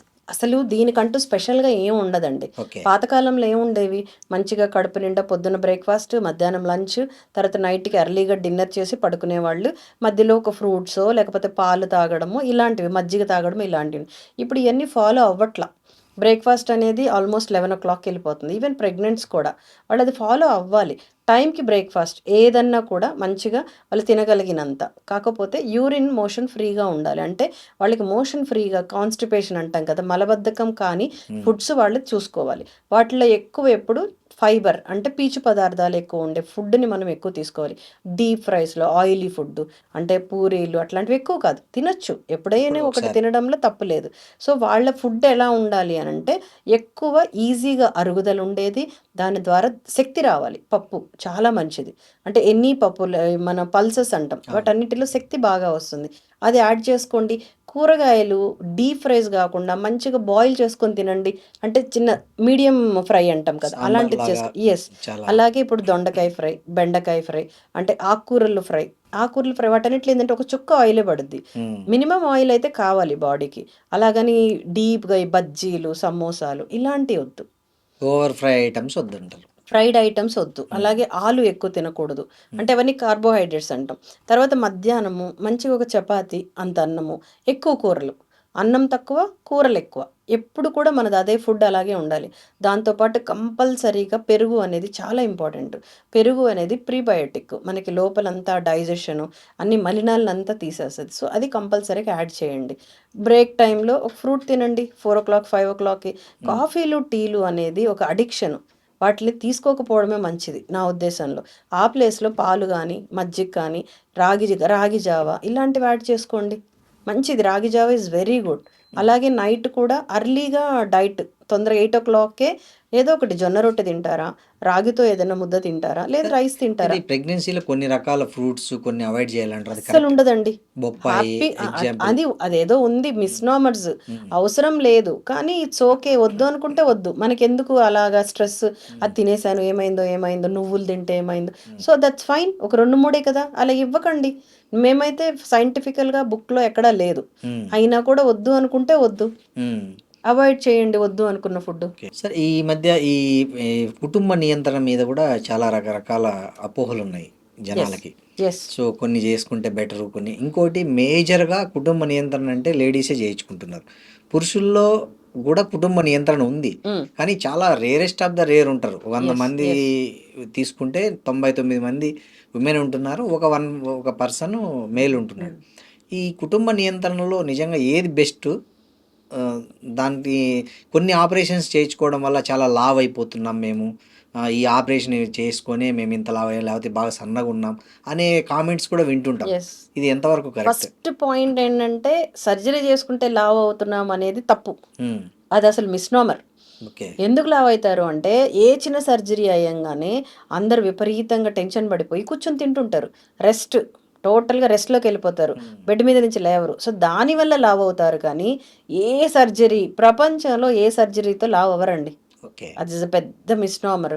కానీ ఆ సర్జరీ అయిన తర్వాత ఇట్లా ఇంట్లో వాళ్ళకి విపరీతమైన ప్రేమతో వచ్చేసి అమ్మో సర్జరీ అయింది కీమా పెట్టడం అంటే హ్యాపీగా వాళ్ళని హై ఫ్యాటీ డైట్లో పెట్టేస్తారు. అది తప్పు. సో దానివల్ల లావ్ అవుతారు. కుటుంబ నియంత్రణకు వస్తే ఇటుపక్క మేల్స్కి వ్యాసెక్టమీ అని, ఫీమేల్స్కి ట్యూబెక్టమీ అని సర్జరీస్ ఉన్నాయి. పాతకాలంలో ఏంటంటే మేల్స్ యూస్ టు వర్క్, వాళ్ళు ఆఫీస్కి వెళ్ళేవాళ్ళు. ఆ సర్జరీ వల్ల ఆ 10-15 డేస్ కూడా లీవ్ ఎందుకు అని చెప్పి లేడీస్ని చేసుకోమనేవాళ్ళు. కానీ మగవాళ్ళ surgery is more easy and safe ఆడవాళ్ళతో పోలిస్తే. బికాజ్ ఆడవాళ్ళకి పొట్ట కట్ చేయాలి, మళ్ళీ మగవాళ్ళకి కటింగ్స్ ఏముండవు. చిన్నది అంత దాంట్లోంచి చేసేస్తాము. వాళ్ళు with in 1 day they can go to other works. అంటే మీరు ఆఫీస్కి కూడా వెళ్ళిపోవచ్చు. చిన్నవి చెప్తాం, బైక్ కిక్ కొట్టద్దు, మంచి గట్టిగా ఉండే గార్మెంట్స్ వేసుకోండి, ఇలాంటి చిన్నవి సలహాలు ఇస్తాం. కానీ ఫస్ట్ నుంచి ఉన్న నేను చెప్తున్నాను కదా పురుషాధిక్యం అనే అంటది ఇంట్లో. మేమేంటి చేయించుకునేది అని చెప్పి లేడీస్నే చేయిస్తున్నారు. పాపం మంచి వాళ్ళు ఉన్నారు, వాళ్ళు మా వైఫ్కి వద్దండి మేము చేయించుకున్నామని మా దగ్గరకు వచ్చినప్పుడు we feel very happy. Very cooperative husbands, అర్థం చేసుకుంటారు. సో మగవాళ్ళు చేసుకోవడమే మంచిది నిజం ఈ రెండిటిల్లో చెప్తే. కాకపోతే వీళ్ళు ఆఫీస్కి వెళ్ళాలి, మాకు లీవ్లు అవన్నీ ఎందుకు అని చేసుకుంటారు. కానీ దీంట్లో ఇద్దరిట్లో రెండూ సేఫే. రెండిట్లో ఎటువంటిది అంటే ఇది మంచిది ఇది చెడ్డదని లేదు, కానీ రెండు సేఫే. But more easier is males చేసుకోవడం. ఆడవాళ్ళకి ఆల్రెడీ పాపం డెలివరీస్తో ఇబ్బందులు పడ్డారు కదా. నా సైడ్ నుంచి నా రిక్వెస్ట్ ఏంటంటే డెలివరీలతోటి వాళ్ళు ఎలాగూ పెయిన్స్ అవన్నీ పడ్డారు. సో మీ సైడ్ నుంచి ఇది కానీ చేసుకుంటే మీకు కొంచెం వాళ్ళని సేవ్ చేసినట్లు అవుతారు. ఎలాగూ సిజేరియన్స్ ఎక్కువైపోయినాయి, సిజేరియన్లో అయిపోతుంది కాబట్టి ఇట్స్ ఓకే.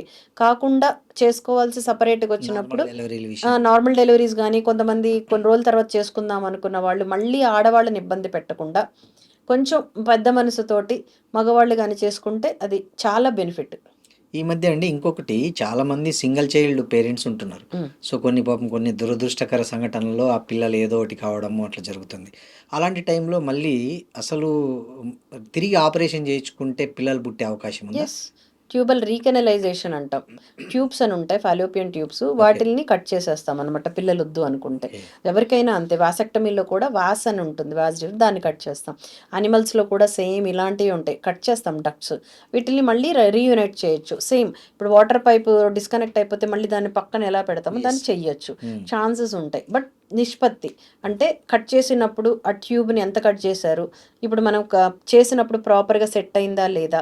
సో, దాని గురించి దానికి మనం ఏం చెప్తాం ఛాన్సెస్ చెప్తాం. ఛాన్సెస్ ఆఫ్ ప్రెగ్నెన్సీ వాళ్ళకి ఎక్స్‌ప్లెయిన్ చేస్తాం. ఎంత ఛాన్సెస్ ఉంటదండి మాక్సిమం? Depends again. ఇప్పుడు చాలా రోజులయిపోయిందనుకోండి ఛాన్సెస్ తక్కువ. హ్మ్. కొంతమంది 20 ఏళ్ల తర్వాత చేసుకుంటారు. హ్మ్. తొందరగా చేసుకుంటే ఛాన్సెస్ ఎక్కువ. అంటే తొందరగా అంటే ఎన్ని సంవత్సరాల లోపల చేసుకుంటే? యూజువల్‌గా ఏంటంటే 2-3 ఇయర్స్ వాళ్ళకి మంచి ఛాన్సెస్ ఉంటాయి. అంటే ఏజ్ కూడా వాళ్ళకి యంగ్ ఉంటారు కాబట్టి. అవును. ఓల్డ్ అయ్యే కొద్దీ రిపేర్ అంటాం దాన్ని. ఆ రిపేర్ అంత కరెక్ట్‌గా రాదు. అలాగే రిపేర్ చేయడానికి కొన్ని మనకి రిక్వైర్మెంట్స్ ఉంటాయి. అవి ఫుల్‌ఫిల్ అయితే మంచిగా 60-70% ఛాన్సెస్ ఉంటాయి. హ్మ్. అవి కరెక్ట్‌గా ఫుల్‌ఫిల్ అవ్వకపోతే ఛాన్సెస్ తక్కువ. జనరల్‌గా ఎంత ఉంటదండి మీ ఎక్స్‌పీరియన్స్‌లో ఈ నాకు సక్సెస్ నేను రేట్? టచ్ వుడ్ నేను చేసినవన్నీ సక్సెస్ అయినాయి. హ్మ్. టచ్ వుడ్ నేను గవర్నమెంట్‌లో చేశాను, ప్రైవేట్‌లో చేశాను. లక్కీగా ఆల్మోస్ట్ అన్నీ అంటే అదర్‌వైజ్ వేరే ప్రాబ్లమ్స్ వల్ల అంటే వేరే ఉంటాయన్నమాట క్యారెక్టర్స్ అవి మనం ఏం చేయలేము. హ్మ్. అలా కాకుండా పర్ఫెక్ట్‌గా ఓన్లీ ఇదే ప్రాబ్లమ్ అయితే మాత్రము సక్సెస్ రేట్ బావుంటుంది. ఇంకోటండి ఈ పాప్ స్మియర్ టెస్ట్ అనేది ఎప్పుడు చేయించుకోవాలి ఉమెన్ ముఖ్యంగా? హ్మ్. అసలు ఎందుకు చేయించుకోవాలి? ఆ మీకు తెలిసిన బ్రెస్ట్ సెల్ఫ్ ఎగ్జామినేషన్ ఏంటి? పాప్స్మియర్ ఇప్పుడు మీరు చెప్పింది స్క్రీనింగ్ అంటాం. హ్మ్. పాప్స్మియర్ అంటే స్క్రీనింగ్ ప్రోగ్రామ్. మన ఇండియాలో క్యాన్సర్ సర్విక్స్ అనేది చాలా హైగా ఉంది. హ్మ్. అంటే గర్భసంచి ముఖద్వార క్యాన్సర్ తోటి మహిళలు 8 నిమిషాలకు ఒకళ్ళు చనిపోతున్నారు. హ్మ్. అంత హెవీగా ఉంది డెత్ రేట్. సో, దాన్ని తగ్గించాలి అనంటే మనకి చాలా ఈజీ వే వచ్చేసేసి స్క్రీనింగ్. స్క్రీనింగ్ అంటే ఫ్యూచర్‌లో మనం ఏమైనా క్యాన్సర్స్ పడతామా ఆ బారిన అనేది ఈ టెస్ట్ ద్వారా తెలుస్తది. దాన్ని పాప్స్మియర్ అంటారు. ఈ గర్భసంచి ముఖద్వారం నుంచి వాటర్ లాంటిది ఉంటుంది. దాన్ని తీసి టెస్టింగ్‌కి పంపిస్తాము. పంపించినప్పుడు దాంట్లో కొన్ని కణాలు అంటే డౌట్‌ఫుల్ కణాలొస్తాయి. సో, దీనివల్ల క్యాన్సర్ వస్తది అనుకుంటే దానికి ట్రీట్మెంట్స్ ఉంటాయి. సో, బయటపడిపోవచ్చు. సో, వీటిల్నేంటంటే మనం యూజువల్‌గా 30 ఇయర్స్ నుంచే అంతకుముందు 40+ చెప్పేవాళ్ళము. హ్మ్. ఇప్పుడు అవసరాన్ని బట్టి అంటే వైట్ డిశ్చార్జ్ కొంతమందికి అవసరం అనిపిస్తే కొంచెం ఎర్లీగా కూడా చేస్తాం. బట్ 40+ తర్వాత సంవత్సరానికి ఒకసారి పాప్స్మియర్ అనేది చేసుకోవాలి. దీంట్లో ఇప్పుడు లేటెస్ట్‌గా కూడా వచ్చింది. పాప్స్మియర్‌లోనే ఎల్‌బీసీ అని లిక్విడ్ బేస్ సైటాలజీ అని ఒక బ్రష్ లాంటిది ఉంటుంది. దాంతోటి వాటర్ లాంటిది తీసి దాంట్లో టెస్ట్ చేస్తాం. ఎంత సో, కాస్ట్ కొంచెం హై. ఉంటదండి ఇది టెస్ట్ మామూలుగా? ఎంతండి అన్ని గవర్నమెంట్ హాస్పిటల్స్‌లో ఫ్రీనే ఉంది. ఓహ్! గవర్నమెంట్ గవర్నమెంట్ హాస్పిటల్స్‌లో హాస్పిటల్‌లో ఫ్రీ. ఇది ఉంది ఫ్రీ. ఓకే. గవర్నమెంట్ హాస్పిటల్‌లో ఫ్రీ ఉంది. చాలా మందికి తెలీదు ఈ విషయం. తెలీదు. హ్మ్. కొన్ని స్వచ్ఛంద సంస్థలు కూడా లో కాస్ట్‌లో చేస్తాయి. నేనొక క్యాన్సర్ దానికి అదేంటి పని చేస్తాను. స్వస్థవ క్యాన్సర్ అని. దానికి నేను one of the director. So, మనము చాలా అది ఫ్రీగా చేస్తున్నాం. క్యాంప్స్ పెట్టి ఫ్రీగా చేస్తాము. అలాగే కొన్ని దగ్గరలో రెగ్యులర్‌గా చేస్తుంటాము. ఒక ఆఫీస్‌లో. అలా కాకుండా బయట కూడా ఎంత ఎక్కువ ఉండదండి. 1500 కంటే ఎక్కువ ఉండదు. ఓకే. దాంట్లో కొంచెం హయ్యర్ ఎండ్ ఎళ్ళడం అంటే 2000 మాక్సిమం 2500. సో, బట్ దాని బెనిఫిట్ అనేది మనం అసలు మాటల్లో చెప్పలేం. అంటే మనకి ఎర్లీగానే తెలిసిపోద్ది క్యాన్సరు. అప్పుడు దానికి సంబంధించిన వేరే వైద్యం ఉంటుంది. అది చేసుకుంటే బయటపడిపోతాం. అంటే ఇది ఎలా గుర్తించొచ్చండి? అంటే తనకు ఆ అండాశయ క్యాన్సర్ రాబోతుంది. గర్భసంచి క్యాన్సర్ ఇది. గర్భసంచి ఆ నీటిలో దానికి సంబంధించిన నమూనాలు దొరుకుతాయి మనకి. ఆ అంతేనా? నీరు లేకపోతే వాళ్ళకేమన్నా ఫిజికల్‌గా కొన్ని అది సింప్టమ్స్? ఎప్పటికంటే ఇది స్క్రీనింగ్. హ్మ్. సింప్టమ్స్ ఎప్పుడొస్తాయి వాళ్ళకి స్టేజ్ 1 దాటిపోయిన తర్వాత వస్తున్నాయి. ఒకవేళ వస్తే ఎట్లాంటి వాటికి సింప్టమ్స్ వస్తాయి? ట్రీట్మెంట్ అవి తెలుపవ్వడము, ఎరుపవ్వడము, వాసన రావడము, హ్మ్. భార్యాభర్త కలిసినప్పుడు బ్లీడింగ్ రావడము, హ్మ్. అది ఒక మనిషి గూడా వెయిట్ తగ్గిపోవడము, అదొకలాంటిగా తినేస్తూ ఉంటుంది మనిషిని. ఈ స్క్రీనింగ్‌కి ఏంటి అంటే అర్థము, మనకి లేట్‌గా వచ్చే క్యాన్సర్‌లు కనుక్కోవడమే స్క్రీనింగ్. ఓహ్! ఈ ఎన్ని సంవత్సరాల్లో వచ్చే క్యాన్సర్‌ను డిటెక్ట్ జేయొచ్చండి? అర్లీగా. ఇప్పుడు మనకి మామూలుగా పేషెంట్‌గా రావడానికి హ్మ్. నాకు స్టేజ్ 2, హ్మ్. స్టేజ్ 2A అలాంటి పేషెంట్స్ ఒస్తారు. కానీ మనము సీఐఎన్ అంటే ఇన్ సిటు లోపల కణాల్లో ఇంకా స్టార్ట్ అవుతున్నప్పుడే నేను పాప్స్మియర్ ద్వారా కనుక్కోగలను. ఓకే. అంటే మనకి ఇంక 2, 3 ఏళ్లలో క్యాన్సర్ ఒస్తది అనేది మనకి ఇప్పుడే తెలిసిపోతది. అలా తెలిసినప్పుడు ట్రీట్మెంట్ ముందే దీనికి ట్రీట్మెంట్ ఉంటుంది. సో, క్యాన్సర్‌ని పూర్తిగా మనం ఇక్కడే నివారించొచ్చు. ఓకే. అందుకని ప్రతి మహిళని 40+ వాళ్ళని మేము బ్రతిమాలుకుంటాం. కౌన్సెలింగ్ ప్రోగ్రామ్స్ ఇదే. హ్మ్. పాప్స్మియర్ చేసుకోండి, హ్మ్. పాప్స్మియర్ చేసుకోండి. ఎందుకంటే హ్మ్. అన్ని క్యాన్సర్‌లకి ఈ ఫెసిలిటీ లేదు. హ్మ్. ఈ క్యాన్సర్ సర్విక్స్‌కుంది. మరి దాన్ని ఎందుకు యుటిలైజ్ చేసుకోరు? అండాశయం క్యాన్సర్‌కి లేదు అలాంటి హ్మ్. ఫెసిలిటీ. అలాగే గర్భసంచి పైన బాడీ క్యాన్సర్‌కి లేదు. అలాంటివి లేని వాటికి మనం ఎలా చేయలేం. ఉన్న వాటిని యుటిలైజ్ చేసుకోవచ్చు కదా! అలాగే బ్రెస్ట్ క్యాన్సర్. బ్రెస్ట్ క్యాన్సర్‌కి స్క్రీనింగ్ ఏంటి మ్యామోగ్రామ్ అని ఒకటుంది. అలాగే సెల్ఫ్ ఎగ్జామినేషన్ వీటిల్లో రకరకాలు. ఒకటి సెల్ఫ్ ఎగ్జామినేషన్. ఎలా చేసుకోవాలండి సెల్ఫ్ సెల్ఫ్ ఎగ్జామినేషన్? ఎగ్జామినేషన్ వీళ్ళకి నేర్పిస్తామన్నమాట. 20 ఏళ్ల నుంచి మొదలెట్టేసుకుంటే నేర్చుకుంటారు. ఓకే. బ్రెస్ట్ని నెలలో ఒక డేట్ పెట్టుకోవాలి. లైక్ నాకు పీరియడ్ అయిపోయిన తర్వాత 10th ఇది పెట్టుకోండి అని వాళ్ళకి ఎక్స్ప్లెయిన్ చేసి వాళ్ళకి ఎలాగ వాళ్ళని బ్రెస్ట్ ఎగ్జామిన్ చేసుకోవాలో నేర్పిస్తాం. అండ్ అంటే వాళ్ళకి వాళ్ళే అద్దం ముందు నిలబడి చేసుకోవచ్చు బ్రెస్ట్ని. డిఫరెంట్ ఏరియాస్ని టచ్ చేసుకుంటే గడ్డలు లాంటివి తగులుతాయి, లేకపోతే ద్రవాలు లాంటివి కారుతుంటాయి, లేకపోతే కలర్ మారడము, లేకపోతే సైజు పెరగడం, ఇలాంటివి చెప్తాం వాళ్ళకి. సెల్ఫ్ ఎగ్జామినేషన్ BSI అంటే బ్రెస్ట్ సెల్ఫ్ ఎగ్జామినేషన్, BSE అంటాం దాన్ని. అది ఎవ్రీ మంత్ టైంకి చేసుకోవాలి. అలాగే ప్రెగ్నెన్స్, అలాగే మెనోపాజ్ రీచ్ అయిన వాళ్ళు కూడా చేసుకోవాలి. దానివల్ల ఏంటి అని అంటే చిన్న చిన్న గడ్డలు లాంటివి ఉంటే తొందరగా డాక్టర్ దగ్గరికి వెళ్ళొచ్చు. అలాగే 40+ వాళ్ళు ఈ క్యాన్సర్ వస్తుందా అని తెలుసుకోవడానికి మ్యామోగ్రామ్ అని ఒకటి చేసుకుంటారు. దాంట్లో కూడా వెరీ ఎర్లీ అంటే చాలా లో క్యాన్సర్స్ అంటే నాకు ఇంకో 2-3 ఏళ్లలో హై క్యాన్సర్ వస్తుంది అని ఆమెకి ఏమన్నా ఉందనుకోండి, అది ముందే తెలిసిపోతుంది. సో వాటికి కూడా వెంటనే ట్రీట్మెంట్స్ ఉంటాయి. ఈ mammogram test government hospital mammogram గవర్నమెంట్లో ఉంది. ఓకే. అట్లానే ఇప్పుడు మాలాంటి వాళ్ళం కొన్ని స్వచ్ఛంద సంస్థలు ఫ్రీగానే చేస్తున్నాము. కానీ రారు, భయానికి రారు. చేయించుకోవాలంటే ఎంత ఉండొచ్చు అండి? అది ఒక 2000 to 3000 సేమ్ అంతే కాస్ట్, అంతే, ఎక్కువేం ఉండదు. ఓకే. కానీ ఈ పెట్టిందే అందుకు గవర్నమెంట్ కూడా ఎందుకు పెడుతుంది, ఈ నిష్పత్తిని తగ్గిద్దాము, బ్రెస్ట్ క్యాన్సర్ నిష్పత్తిని తగ్గించాలి. బ్రెస్ట్ క్యాన్సర్ అనేది leading cause of death in world wide ఫీమేల్స్లో. First cancer breast cancer. మరి మనం అంత హైగా ఉండే వాళ్ళని మనకి మంచిగా ఉన్నాయి కదా స్క్రీనింగ్ ప్రోగ్రామ్స్, యూటిలైజ్ చేసుకోరు భయానికి. ఏమో మనం వెళ్తే క్యాన్సర్ అని చెప్తారేమో, సిగ్గు, ఇంట్లో టైం ఉండదు, పిల్లలతోటే సరిపోతుంది, మాకేం ప్రాబ్లం లేదు, ఇలాంటి అపోహలు. మేము హెల్తీగా ఉన్నాం కదా మాకెందుకు వస్తుంది అని అనుకుంటుంటారు. తర్వాత పిల్లలు మనకి టైం లేదు, పెళ్ళిళ్ళు, మళ్ళీ తర్వాత వాళ్ళ పిల్లలు ఇట్లా అనుకుంటూ ఉంటారు. తర్వాత డాక్టర్ దగ్గరికి వెళ్తే అమ్మో ఏమైనా చెప్పేస్తుందేమో, ఆమె నాకేమైనా క్యాన్సర్ ఉందని చెప్తుందేమో, ఇట్లాంటి భయాలతోటి మంచి బ్రహ్మాండమైన గోల్డ్ స్టాండర్డ్స్ ఉంటాయి మనకి, అవి ఎవరు ఫాలో అవ్వట్లేదు. అందుకనే మేము సమాజంలోకి వెళ్ళడం స్టార్ట్ చేసాం. మేము వెళ్ళి ఒక్కొక్క ఏరియాలో, రూరల్ ఏరియాస్, ఎందుకంటే ట్రైబల్స్ వాళ్ళకి అసలు అవగాహన కూడా ఉండదు, అట్లాంటి ఏరియాస్లోకి వెళ్ళి ఒక 600 మంది 700 మందిని పూలప్ చేసి వాళ్ళందరికీ ఇవన్నీ చేస్తున్నాం, మ్యామోగ్రామ్లు, పాప్స్మియర్స్. ఓకే, గ్రేట్ అండి. తర్వాత ఈ మధ్య ఇంకో కామన్ సమస్య, ఈ వెజైనల్ డిశ్చార్జ్ అనేది చాలా కొంతమందిలో అబ్నార్మల్గా ఉంది అని చెప్తుంటారు. అసలు ఏంటి దాన్ని రీజన్ ఏంటి, దాని సొల్యూషన్ ఏంటి? వెజనల్ ఇన్ఫెక్షన్స్ అంటాం వీటిల్ని. యూజువల్గా రెగ్యులర్గా సెక్షువల్ ఇది ఉన్నప్పుడు ఈ బ్యాక్టీరియా, వైరసెస్ ఇవి హస్బెండ్ నుంచి రావచ్చు, వీళ్ళ దగ్గర ఇమ్యూనిటీ లోపం వల్ల ఇన్ఫెక్షన్స్ అనేవి కామన్. ఇప్పుడు మనకి కాఫ్ కోల్డ్ ఎలాగొస్తాయి, అప్పుడప్పుడు జ్వరాలు అనేది ఎంత ఆరోగ్యంగా ఉండే వాళ్ళకి వస్తాయి కదా, అలాగే ఈ వెజనల్ ఇన్ఫెక్షన్స్ అనేవి వస్తూ ఉంటాయి మ్యారీడ్ ఉమెన్ అట్లా. కాకపోతే వీళ్ళు హైజీన్ మెయింటైన్ చేసుకుంటే అవి ఎక్కువ కాకుండా ఉంటాయి. దాన్నే వెజనల్ హైజీన్ లేకపోతే పర్సనల్ హైజీన్, మెన్స్ట్రువల్ హైజీన్ అని మనం చెప్తూ ఉంటాం. మెన్స్ట్రువేషన్ అంటే పీరియడ్స్ అప్పుడు ఎలాంటి జాగ్రత్తలు తీసుకోవాలి, ఎన్నిసార్లు ప్యాడ్ మార్చుకోవాలి, ఇలాంటివన్నీ నేర్పించామనుకోండి ఈ వెజనల్ ఇన్ఫెక్షన్స్ తగ్గించవచ్చు. అలాగే హస్బెండ్కి కూడా ఏమైనా ఇన్ఫెక్షన్స్ ఉంటే ఆయనకి చెప్తాం ముందు, ఆయనకి షుగర్ ఉన్నా, లేదు యూరిన్లో మంట ఉన్నా, అలాంటప్పుడు చెప్తాం. క్రాస్ ఇన్ఫెక్షన్స్ అంటే అతని వల్ల ఈవిడికి ఇన్ఫెక్షన్స్ వచ్చే ఛాన్సెస్ ఉంటాయి. వెజనల్ ఇన్ఫెక్షన్స్ కామన్ అందుకని. బట్ వీటికి చిన్న ట్రీట్మెంట్సే, పెద్దగా హడావిడి ఏమి ఉండదు, చిన్న చిన్న మందులు ఇచ్చేస్తే తగ్గిపోతుంది. కాకపోతే ఫ్రీక్వెంట్గా వచ్చే వాళ్ళని కొంచెం గట్టిగా మానిటర్ చేస్తాం. ఆ ఫ్రీక్వెంట్గా వచ్చి అవన్నీ క్యాన్సర్స్ టర్న్ అవుతాయి. రిపీటెడ్గా ఇన్ఫెక్షన్స్ వస్తే అవి క్యాన్సర్ టర్న్ అయ్యే ఛాన్సెస్ ఉంటాయి. కాబట్టి అంటే అన్నీ కాదు, కొంచెం ఒక 1-2% జాగ్రత్తలు ముందు నుంచే చెప్తాం. ఈ డిశ్చార్జ్ కూడా అండి, చాలామందిలో పీరియడ్స్ టైంలో చాలామందికి విపరీతమైన డిశ్చార్జ్ అవుతుంటుందండి. సో దానికి ఏంటంటారు రీజన్స్? పీరియడ్ ముందు రావడం అనేది కామన్, అది మంచిది, హెల్దీ సైన్. ఓకే. ప్రతి వైట్ డిశ్చార్జ్ని మనము ఇన్ఫెక్షన్గా తీసుకోకూడదు. హెల్దీ వైట్ డిశ్చార్జెస్ ఉంటాయి, కాకపోతే కొంతమందికి ఎక్కువ వస్తుంటాయి. బట్ వాటి వల్ల ఎటువంటి టెన్షను లేదు. జస్ట్ లైక్ ద్రవాలు, ఇప్పుడు మనకి ముక్కులోంచి ద్రవాలు ఎట్లా వస్తుంటాయో చెవులోంచి, అలాంటిదే వెజనల్ ద్రవాలు అవి.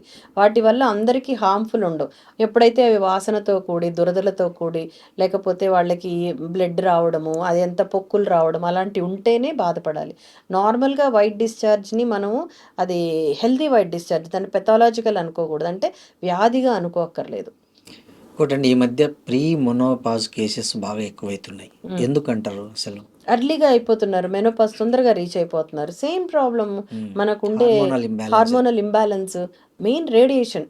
ఈ మొబైల్స్లో వచ్చే రేడియేషన్ వల్ల అండాశయం పని చేయడానికి మొరాయిస్తుంది. పైన నుంచి హార్మోన్స్ అంటే ఏవైతే స్టిమ్యులేట్ చేయాలో బ్రెయిన్ నుంచి అవన్నీ డ్యామేజ్ అయిపోతున్నాయి. సో తొందరగా వాళ్ళు మెనోపాజ్, ఒబేసిటీ మెయిన్ ఇంకొకటి కారణం. ఒబేసిటీ ఎక్కువ ఉంటే స్లోగా పీరియడ్స్ బంద్ అయిపోయి పీసీఓడి అయిపోయి తర్వాత వాళ్ళు తొందరగా ప్రిమెచ్యూర్ మెనోపాజ్కి వచ్చేస్తున్నారు. ఇవన్నిటికి కూడా లైఫ్ స్టైలే మనది. మెయిన్ లైఫ్ స్టైల్ మనం చేంజ్ చేసుకుంటే వీటి నుంచి బయటపడచ్చు.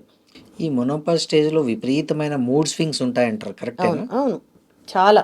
మెనోపాజ్ అంటేనే మూడ్ స్వింగ్స్, అంటే అదొక సెకండ్ లైఫ్ లాగా అయిపోతుంది.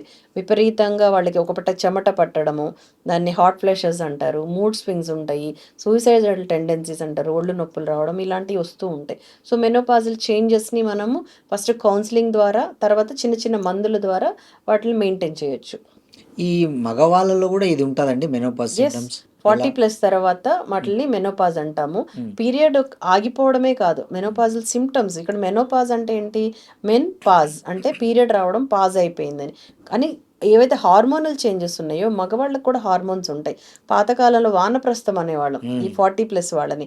ఎందుకు అంటే ఆ టైంలో వాళ్ళకి ఒకలాంటి వైరాగ్యం వచ్చేస్తుంది, సెక్స్ మీద ఇంట్రెస్ట్ పోతుంది. అంటే వాళ్ళకు కూడా లిబిడో, సెక్స్ చేయాలని ఇంట్రెస్ట్, అలాగే ఎరెక్షన్ ప్రాబ్లమ్స్ అవి స్టార్ట్ అవుతాయి. అలాగే ఒబేసిటీ స్లోగా కొంచెం లావైపోవడం, పొట్ట రావడము అలాంటివి స్టార్ట్ అవుతాయి. తర్వాత ఒళ్ళంతా నొప్పులు అంటే తగ్గిపోతూ ఉంటుంది. ఇవన్నీ కూడా మెనోపాజ్ మీన్ మేల్ వాళ్ళ లక్షణాలు ఇవి. సో వాటిల్లో కూడా మూడ్ డిస్టర్బెన్సెస్ ఎక్కువ అవుతాయి. వీళ్ళకి కూడా తొందరగా కోపం రావడము, అంటే అగ్రెసివ్గా అయిపోతూ ఉంటారు. సో ఆడవాళ్ళల్లో ఎక్కువ కనిపిస్తాయి మెనోపాజల్ సిమ్టమ్స్. మగవాళ్ళలో కొంచెం వాళ్ళంత అగ్రెసివ్గా ఉండవు, కానీ వీళ్ళల్లో కూడా స్టార్ట్ అయిపోతాయి. ఈ సెక్సువల్లీ ట్రాన్స్మిటెడ్ డిసీజెస్ కూడా చాలా ఎక్కువ అవుతున్నాయి, ముఖ్యంగా కొంచెం రూరల్ అండ్ పూర్ సెక్టార్లో.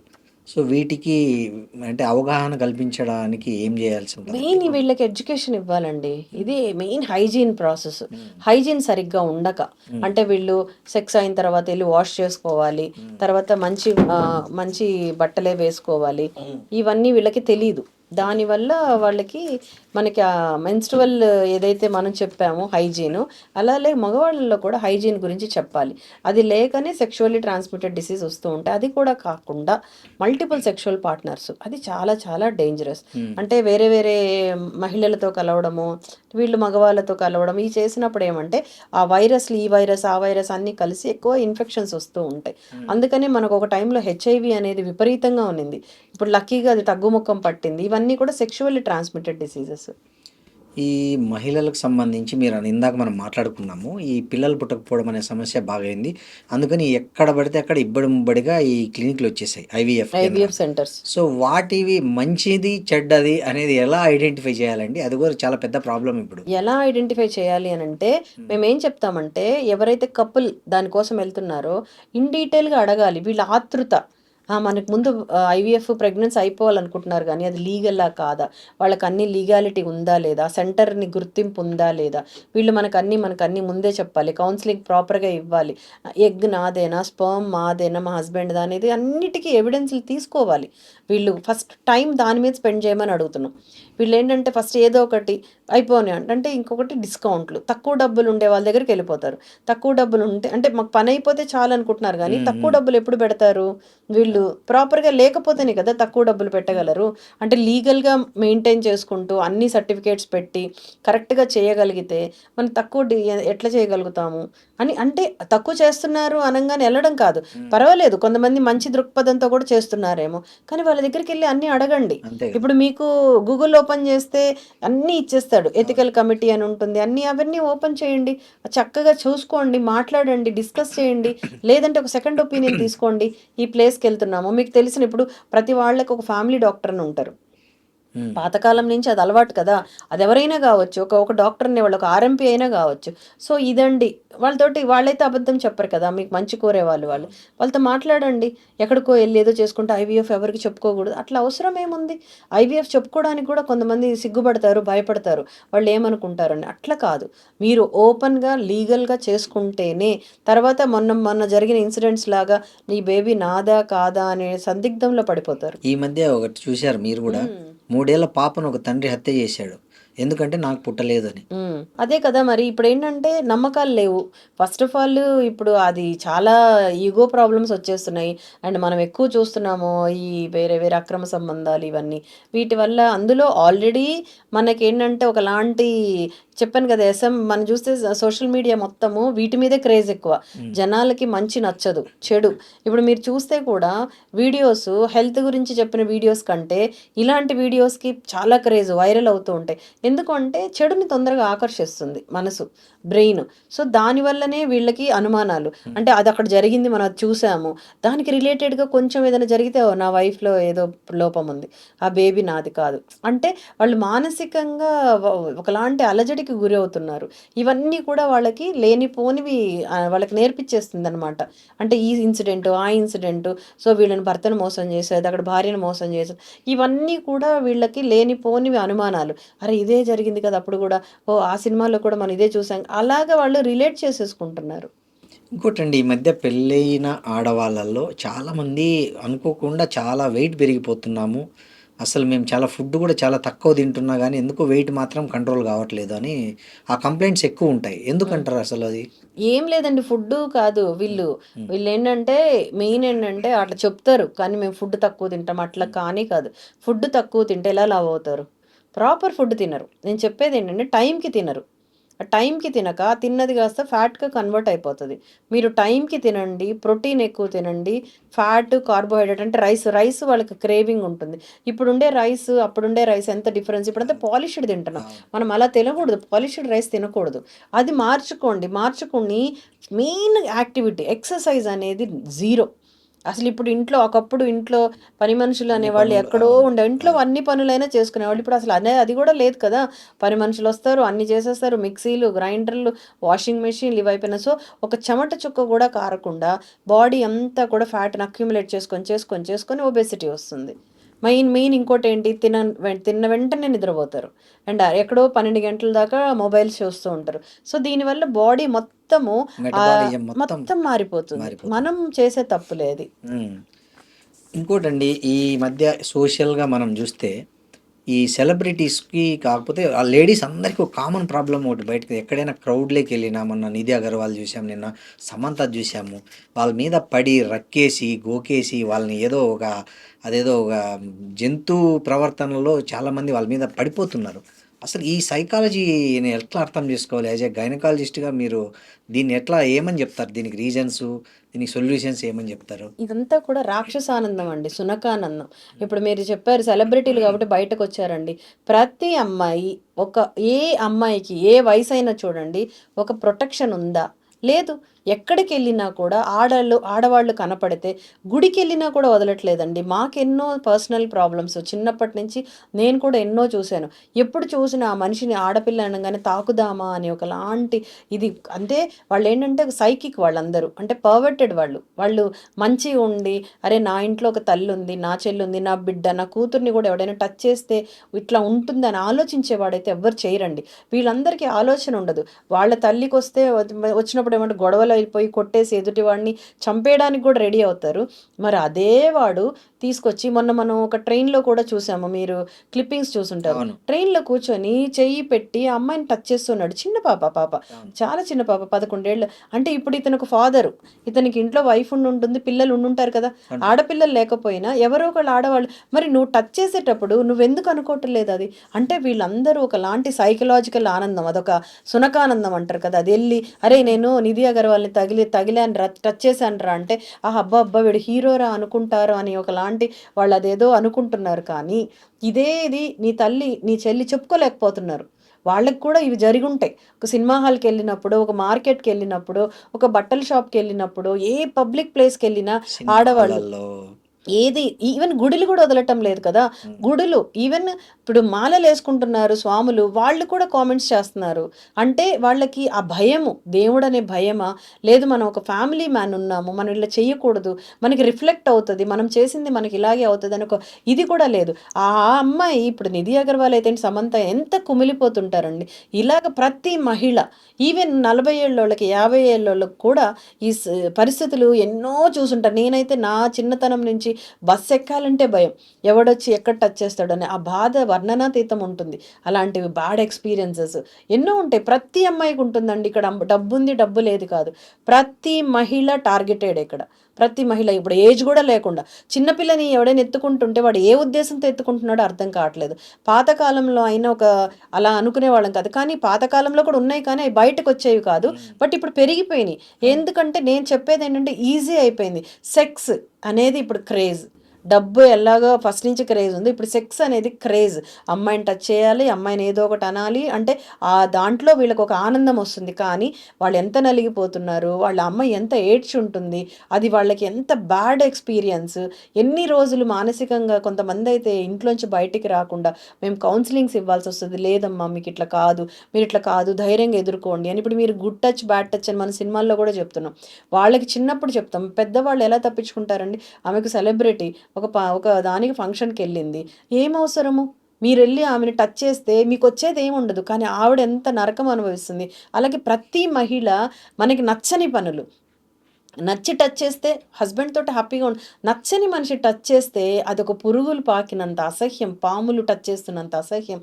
ఎందుకు అలా చేస్తున్నారు? పర్వర్టెడ్ వీళ్ళంతా కూడా. పర్వర్షన్ ఎలా అంటే అదొక వెళ్ళి చెప్పుకోవాలా, మేము చూసావరా, మేము అది చేసామరా, ఇదే చేసంటే బరే నువ్వు సూపర్ రా అంటే వీళ్ళకి ఏదో ఎక్కడ లేని ఆనందం వస్తుంది. అదే వాళ్ళు మీ భార్య వచ్చి అండి మార్కెట్కి వెళ్ళానండి వాడు ఇట్లా టచ్ చేశాడు అంటే నీకు ఎంత కుమిలిపోతావు నువ్వు. అయ్యో నా భార్యని ఎవడరా ఇట్లా టచ్ చేసిందని. నువ్వు చేతగా నువ్వు వెళ్ళి అందరితో కొట్లాడగలవా? కొంతమంది వెళ్ళి కొట్లాడతారు, కొంతమంది కొట్లాడలేరు. నేనేదో తప్పు చేశాను కాబట్టి ఈవిడికి ఇవి అయింది అనేది ఇంట్లో వాళ్ళు చెప్పాలి. పెంపకం ఇక్కడ ఎక్కడొస్తుందంటే తల్లినే ఫస్ట్ నుంచి నేర్పించుకుంటూ ఉండాలి, తండ్రిని నేర్పించుకుంటూ ఉండాలి. వద్దు నాన్న అలాంటి చేయకూడదు. మనం చూసారా ఇలాంటి ఎగ్జాంపుల్స్ చేసి, ఇప్పుడు మా కొడుకే ఉన్నాడు, నా కొడుకు ఇట్లాంటి ఎగ్జాంపుల్స్ చేసి దిస్ ఇస్ వెరీ బ్యాడ్. ఇప్పుడు నేను ఆ సిచ్యువేషన్లో ఉంటే నీకు ఎట్లుంటుంది నాన్న అని మనం నేర్పించుకోవాలి. ఇప్పుడు ఇంకా కౌన్సిలింగ్ పార్ట్సే ఫ్యామిలీ నుంచే స్టార్ట్ చేసుకోవాలి, చిన్నప్పటి నుంచే. సో మేము ఇప్పుడు ఏం చేస్తున్నామంటే యాజ్ ఎ గైనకాలజిస్ట్ మా అసోసియేషన్ ఉంది, ఓజీహెచ్ఎస్ అని, ఆబ్స్టిక్ gynaec society Hyderabad. So violence against women అని ఈ కార్యక్రమాలు స్కూల్స్కి వెళ్తున్నాం. యాజ్ ఎ డాక్టర్స్ హాస్పిటల్లో ఉండాల్సిన వాళ్ళము స్కూల్స్ కాలేజెస్కి వెళ్ళి ఇలాంటి చేయకూడదు మాడ్యూల్స్ ఒకటి ప్రిపేర్ చేసి వీటి వల్ల ఏంటి, అమ్మాయిలు ఎలా ఫీల్ అవుతారు, అబ్బాయిలు ఎలా ఫీల్ అవుతారు, అబ్బాయిలకి ఎటువంటి శిక్షలు పడతాయి, సో పక్కన వాళ్ళు ఎలా హెల్ప్ చేయాలి అంటే, పక్కన వీళ్ళు ఉంటారు కదా ఫ్రెండ్స్ కూడా వాళ్ళని చేయరా చేయరా చేయరా అంటుంటారు. అంటే వీడు డైరెక్ట్గా చేస్తున్నాడు, వీళ్ళు ఇండైరెక్ట్గా. సో వీళ్ళది తప్పే, వీళ్ళది తప్పే. ఒక సైకలాజికల్ ప్రాబ్లమ్ అండి. Psychological problem and craziness, immaturity. కొన్ని రోజుల తర్వాత వాళ్ళు కొంచెం ఏజ్ వచ్చాక అరే మేము అప్పుడు ఎందుకు చేసామా అని మా దగ్గరకు వచ్చి చెప్తుంటారు, మేము చాలా తప్పు చేసామని. బట్ ఆ నిష్పత్తి తగ్గుతుందండి, అంటే రియలైజేషన్ తగ్గుతుంది.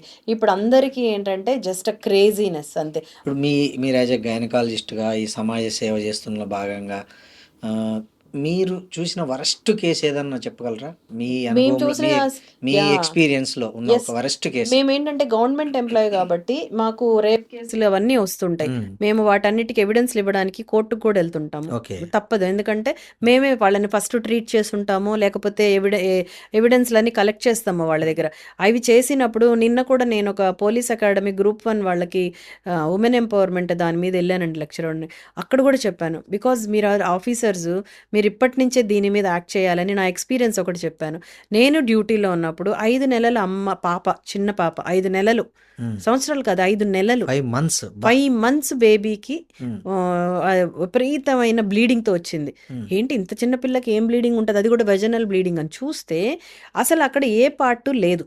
అంటే యూరిన్ పోసే పైపా, వెజైనానా, లేకపోతే ఇంత ఉంటుందండి, అంత పాప చిన్నది ఉంటుంది, వాళ్ళ పార్ట్స్ ఇంత ఉంటాయి. సొంతం బాబాయ్ రేప్ అటెంప్ట్, వాడి ఆర్గాన్ ఏంటి, ఆ చిన్న పాపకి వాడు ఎలా చేయగలిగాడు. సర్జరీ 7 hours పట్టిందండి అవన్నీ సెట్ చేయడానికి, బ్లీడింగ్ ఆపడానికి. ఎంత నరకం అండి ఆ పాపకి. ఫ్యూచర్ అంతా కూడా ఆ ఆర్గాన్స్ అన్నీ ఎలా ఉంటాయో తెలీదు, ఎట్టుపోతాయో తెలీదు. అంటే అవన్నీ కూర్చోవాలి కదా. మళ్ళీ మీరు చూసుంటారు దిశ కేసులో రాడ్లు పెట్టడాలు, ఏం దారుణాలండి ఇవి. ఆడపిల్లలు చాలా మంది చనిపోయారు. ఆడపిల్లల్ని ఇంత దారుణంగా మానసికంగా ఎందుకు హింసించాలి?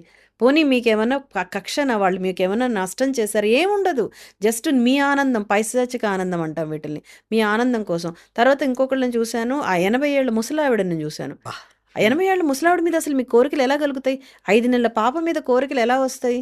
అంటే మీరు కూడా రేపే. అంత ముసలావిడికి రేప్ అంటే అసలు తట్టుకోగలుగుతుందా బాడీ? ఓల్డ్ లేడీ పాపం. వాళ్ళకి కూడా అంతే చిరిగిపోయి రక్తాలు గారుకుంటూ, రేపు మోషన్ ఎక్కడి నుంచి వస్తదో తెలీదు, యూరిన్ ఎక్కడి నుంచి వస్తదో తెలీదు. ఏం కర్మండి లేడీస్‌గా పుట్టిన దానికి శిక్షలన్నమాట ఇవన్నీ. మంచి వాళ్ళున్నారు. మగవాళ్ళు చాలామంది సపోర్టివ్ ఉన్నారు ఆడవాళ్ళకి, కాదనటం లేదు. బట్ నిష్పత్తి ఎంత? 10 మందో, 20 మందో ఆలోచించేది. వాళ్ళు పోరాడుతున్నారు కూడా అగైనెస్ట్‌గా. కానీ మిగతా 90% ఇలాంటివే చేస్తున్నారు. ఏదో ఒక విధంగా ఆడవాళ్ళని ఇబ్బంది పెడుతూనే ఉన్నారు. ఆవిడకి గూడా అంతే పాపం ఆ ఏజ్‌లో ఆమెకి వెంటిలేటర్ మీదెళ్ళి, ఆవిడకి అంత రక్తాలెక్కిచ్చి బతికిచ్చడానికి చాలా కష్టపడాల్సొచ్చింది. హ్మ్. ఇయన్నీ కూడా ఏంటంటే మనసునంతా కలిచివేస్తాయి. ఎన్ని రోజులు పడతదో మాకు నిద్ర వాళ్ళకి శిక్ష రాకుండా. పడిందా అండి ఈ కేసుల్లో? పడతది. ఎన్ని రోజులకండి? హ్మ్. ఎప్పుడో కోర్ట్‌కి 2 ఏళ్ళకొకసారి వాయిదా, 4 ఏళ్ళకొకసారి వాడే అలా బతికేస్తూనే ఉన్నాడు. వాడెప్పుడో ముసలోడయిన తర్వాత పడితే ఏముంది? ఆన్ ద స్పాట్ నీకు ఎవిడెన్స్ దొరికితే ఆన్ ద స్పాట్ పడాలి. అప్పుడే మనకి రూల్స్, రెగ్యులేషన్స్, లా చాలా కఠినంగా ఉండాలి. మీకెప్పుడైనా బెదిరింపులు గానీ ఇట్లాంటివొచ్చాయా? లేదు. ఇట్లాంటి మా కేసెస్? వరకు రావు. మాకు అంటే అడుగుతారు గానీ, ఫేవర్ చేయమని. ఫేవర్ చేయమని అడుగుతారు గానీ, మాకు బెదిరింపులనేవి తక్కువ. ఎందుకంటే మా లెవెల్ కాకుండా వేరే లెవెల్‌కెళ్ళిపోతాయి. ఇది పోలీస్ లెవెల్స్ గానీ, లేతే జడ్జెస్ ఆ లెవెల్స్‌కెళ్తాయి. మాకు వచ్చినియి గానీ, అంత భయపడే అంత ఏమి రావు. బికాజ్ మేమేం పెద్దగా మార్చడానికి ఉండదు. ఉన్నదున్నట్టు రాసేస్తాము. అక్కడేమి మేము చెప్పం కదా! వీడే చేశాడు అనేది మా దగ్గర ఎవిడెన్స్ ఉండదు. ఆ అమ్మాయి ఏ కండిషన్‌లో వచ్చిందో రాస్తాం కాబట్టి, మమ్మల్ని పెద్దగా వాళ్ళు చేయలేరు. ప్రెషరైజ్ చేయలేరు. ఉన్నదున్నట్టు అంటే ఈ గాయాలతో వచ్చింది. ఈ డ్రెస్ మీదున్నాయి. దీని మీద 7 మరకలున్నాయి. ఇంతకరకే రాస్తాం. బట్ 7 మరకలు అతనివా కాదా అనేది మేము చెప్పం. ఒక రీసెంట్‌గా ఒక ఇంకోటి కలిసివేసిందేంటంటే కలకత్తాదండి. హ్మ్. డాక్టర్ అదే మన పల్మనాలజిస్ట్ డాక్టర్‌ని అమ్మాయిని రేప్ అదే చేసి అది కూడా అసలు వాళ్ళు మాది వాళ్ళు కూడా మెడికల్ స్టూడెంట్సే కదా! మెడికల్ స్టూడెంట్స్ అది మామూలుగా మేమైతే డిస్టర్బ్ అవ్వలేదు. హ్మ్. అందులో ఆ అమ్మాయి కాళ్ళు 2 ఇరిచేసి ఇంత అవునండి. దారుణంగా దిశ డ్యూటీ కదా! టైపు ఆ! జరిగింది. డ్యూటీ కదండీ చేసేది. అవును. Night duty. ఆడవాళ్ళమా ఏం చేస్తున్నాము? మీకు అంత నష్టం ఏం చేస్తున్నాము? ఆ దిశని చంపినప్పుడు, మన దగ్గర ఒక పాపని చంపినప్పుడు, తర్వాత ఈ పాపని చంపినప్పుడు ఎన్నో ఇన్సిడెంట్స్. అసలు ఎట్లా అట్లాగా ఇప్పుడు ఏమవుతుందంటే నేను చెప్పడం ఎలా ఎలా చెప్పాల్సొస్తుంది అంటే ఇదేదో రివెంజ్ లాగా ఇప్పుడు ఆడవాళ్ళు తయారయ్యారు అలాగా. అంటే అవును. వాళ్ళు మారకపోగా అవును. వాళ్ళని అది మారండి, మారండి, మారండి అని మేము కొట్టుకుంటుంటే అమ్మాయిలు తయారైపోయారు ఇప్పుడు అబ్బాయిల మీద రివర్స్‌లో. అబ్బాయిలని చంపుతున్నారు. అవును. ఏమి మీరు చేస్తే మేము చేయొద్దా అన్నట్లు ఇప్పుడు చంపేసేయాలు, హస్బెండ్‌ని చంపేయడాలు, సూట్ కేస్‌లో కుక్కేయడాలు, పిల్లల్ని చంపేస్తున్నారు. అవునండి. ఎందుకు ఇట్లా మనుషులు ఇంత ఇట్లాగా వైలెంట్ అయిపోయారు మారిపోతున్నారా? బాగా. ఎందుకు అంటే నాకేమనిపిస్తుంది అంటే మనకి ఎన్నో చెప్పారు. యుగాలు మారే కొద్దీ కొన్ని మార్పులొస్తాయి. ఇది లైఫ్ సైకిల్ అన్నట్లు. ఇప్పుడు కలికాలమేమో, కలికాలం ఇంతే ఉంటదా అన్నట్లు భయమేస్తుంది. ఇప్పుడు తల్లికి తల్లి మీద ఎటువంటి ప్రేమ లేదు. తండ్రికి కొడుకు మీద ప్రేమ లేదు. ఈజీగా చంపేసుకుంటున్నారు. తండ్రొచ్చి కొడుకుని చంపేస్తున్నాడు. కొడుకెళ్ళి తల్లిని చంపేస్తున్నాడు. భార్యలని చంపేసుకుంటున్నారు. మొన్న రీసెంట్‌గా అమ్మాయిని ప్రేమించి పెళ్లి చేసుకున్నాడు. ఏదో అన్నం ఏదో చేయలేదో, లేకపోతే చద్దన్నం పెట్టిందో ఏదో చిన్న అట్లా గొడవకి వీడియో కొట్టి చూస్తే చంపేశాడు. వీడియో చూస్తే కర్రతోటి కర్రతో అట్లెట్లండి కొట్టి అసలు. చంపేశాడు. మనం మొత్తం ఎవరినైనా సీసీటీవీ యాహ్! మనం ఉంటుంది. ఏదైనా కొట్టాలంటే కరెక్ట్. ఆగుతాం కదా! ఎవరినైనా అవును. కొట్టాలంటే మనకి కూడా అయ్యో! దెబ్బ వాళ్ళ తగిలిద్దని. అమ్మకి తన మిసెస్‌కి మధ్య గొడవలొచ్చాయి. హ్మ్. ఆ గొడవల్లో తన మాట వినలేదనేసి పుట్టినింటి నుంచి తీసుకొచ్చి మరీ చంపేశాడు.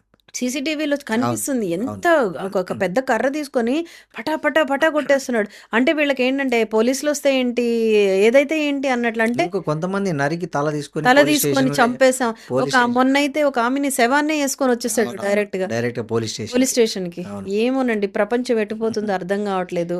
దినదిన గండంలా అనిపిస్తుంది.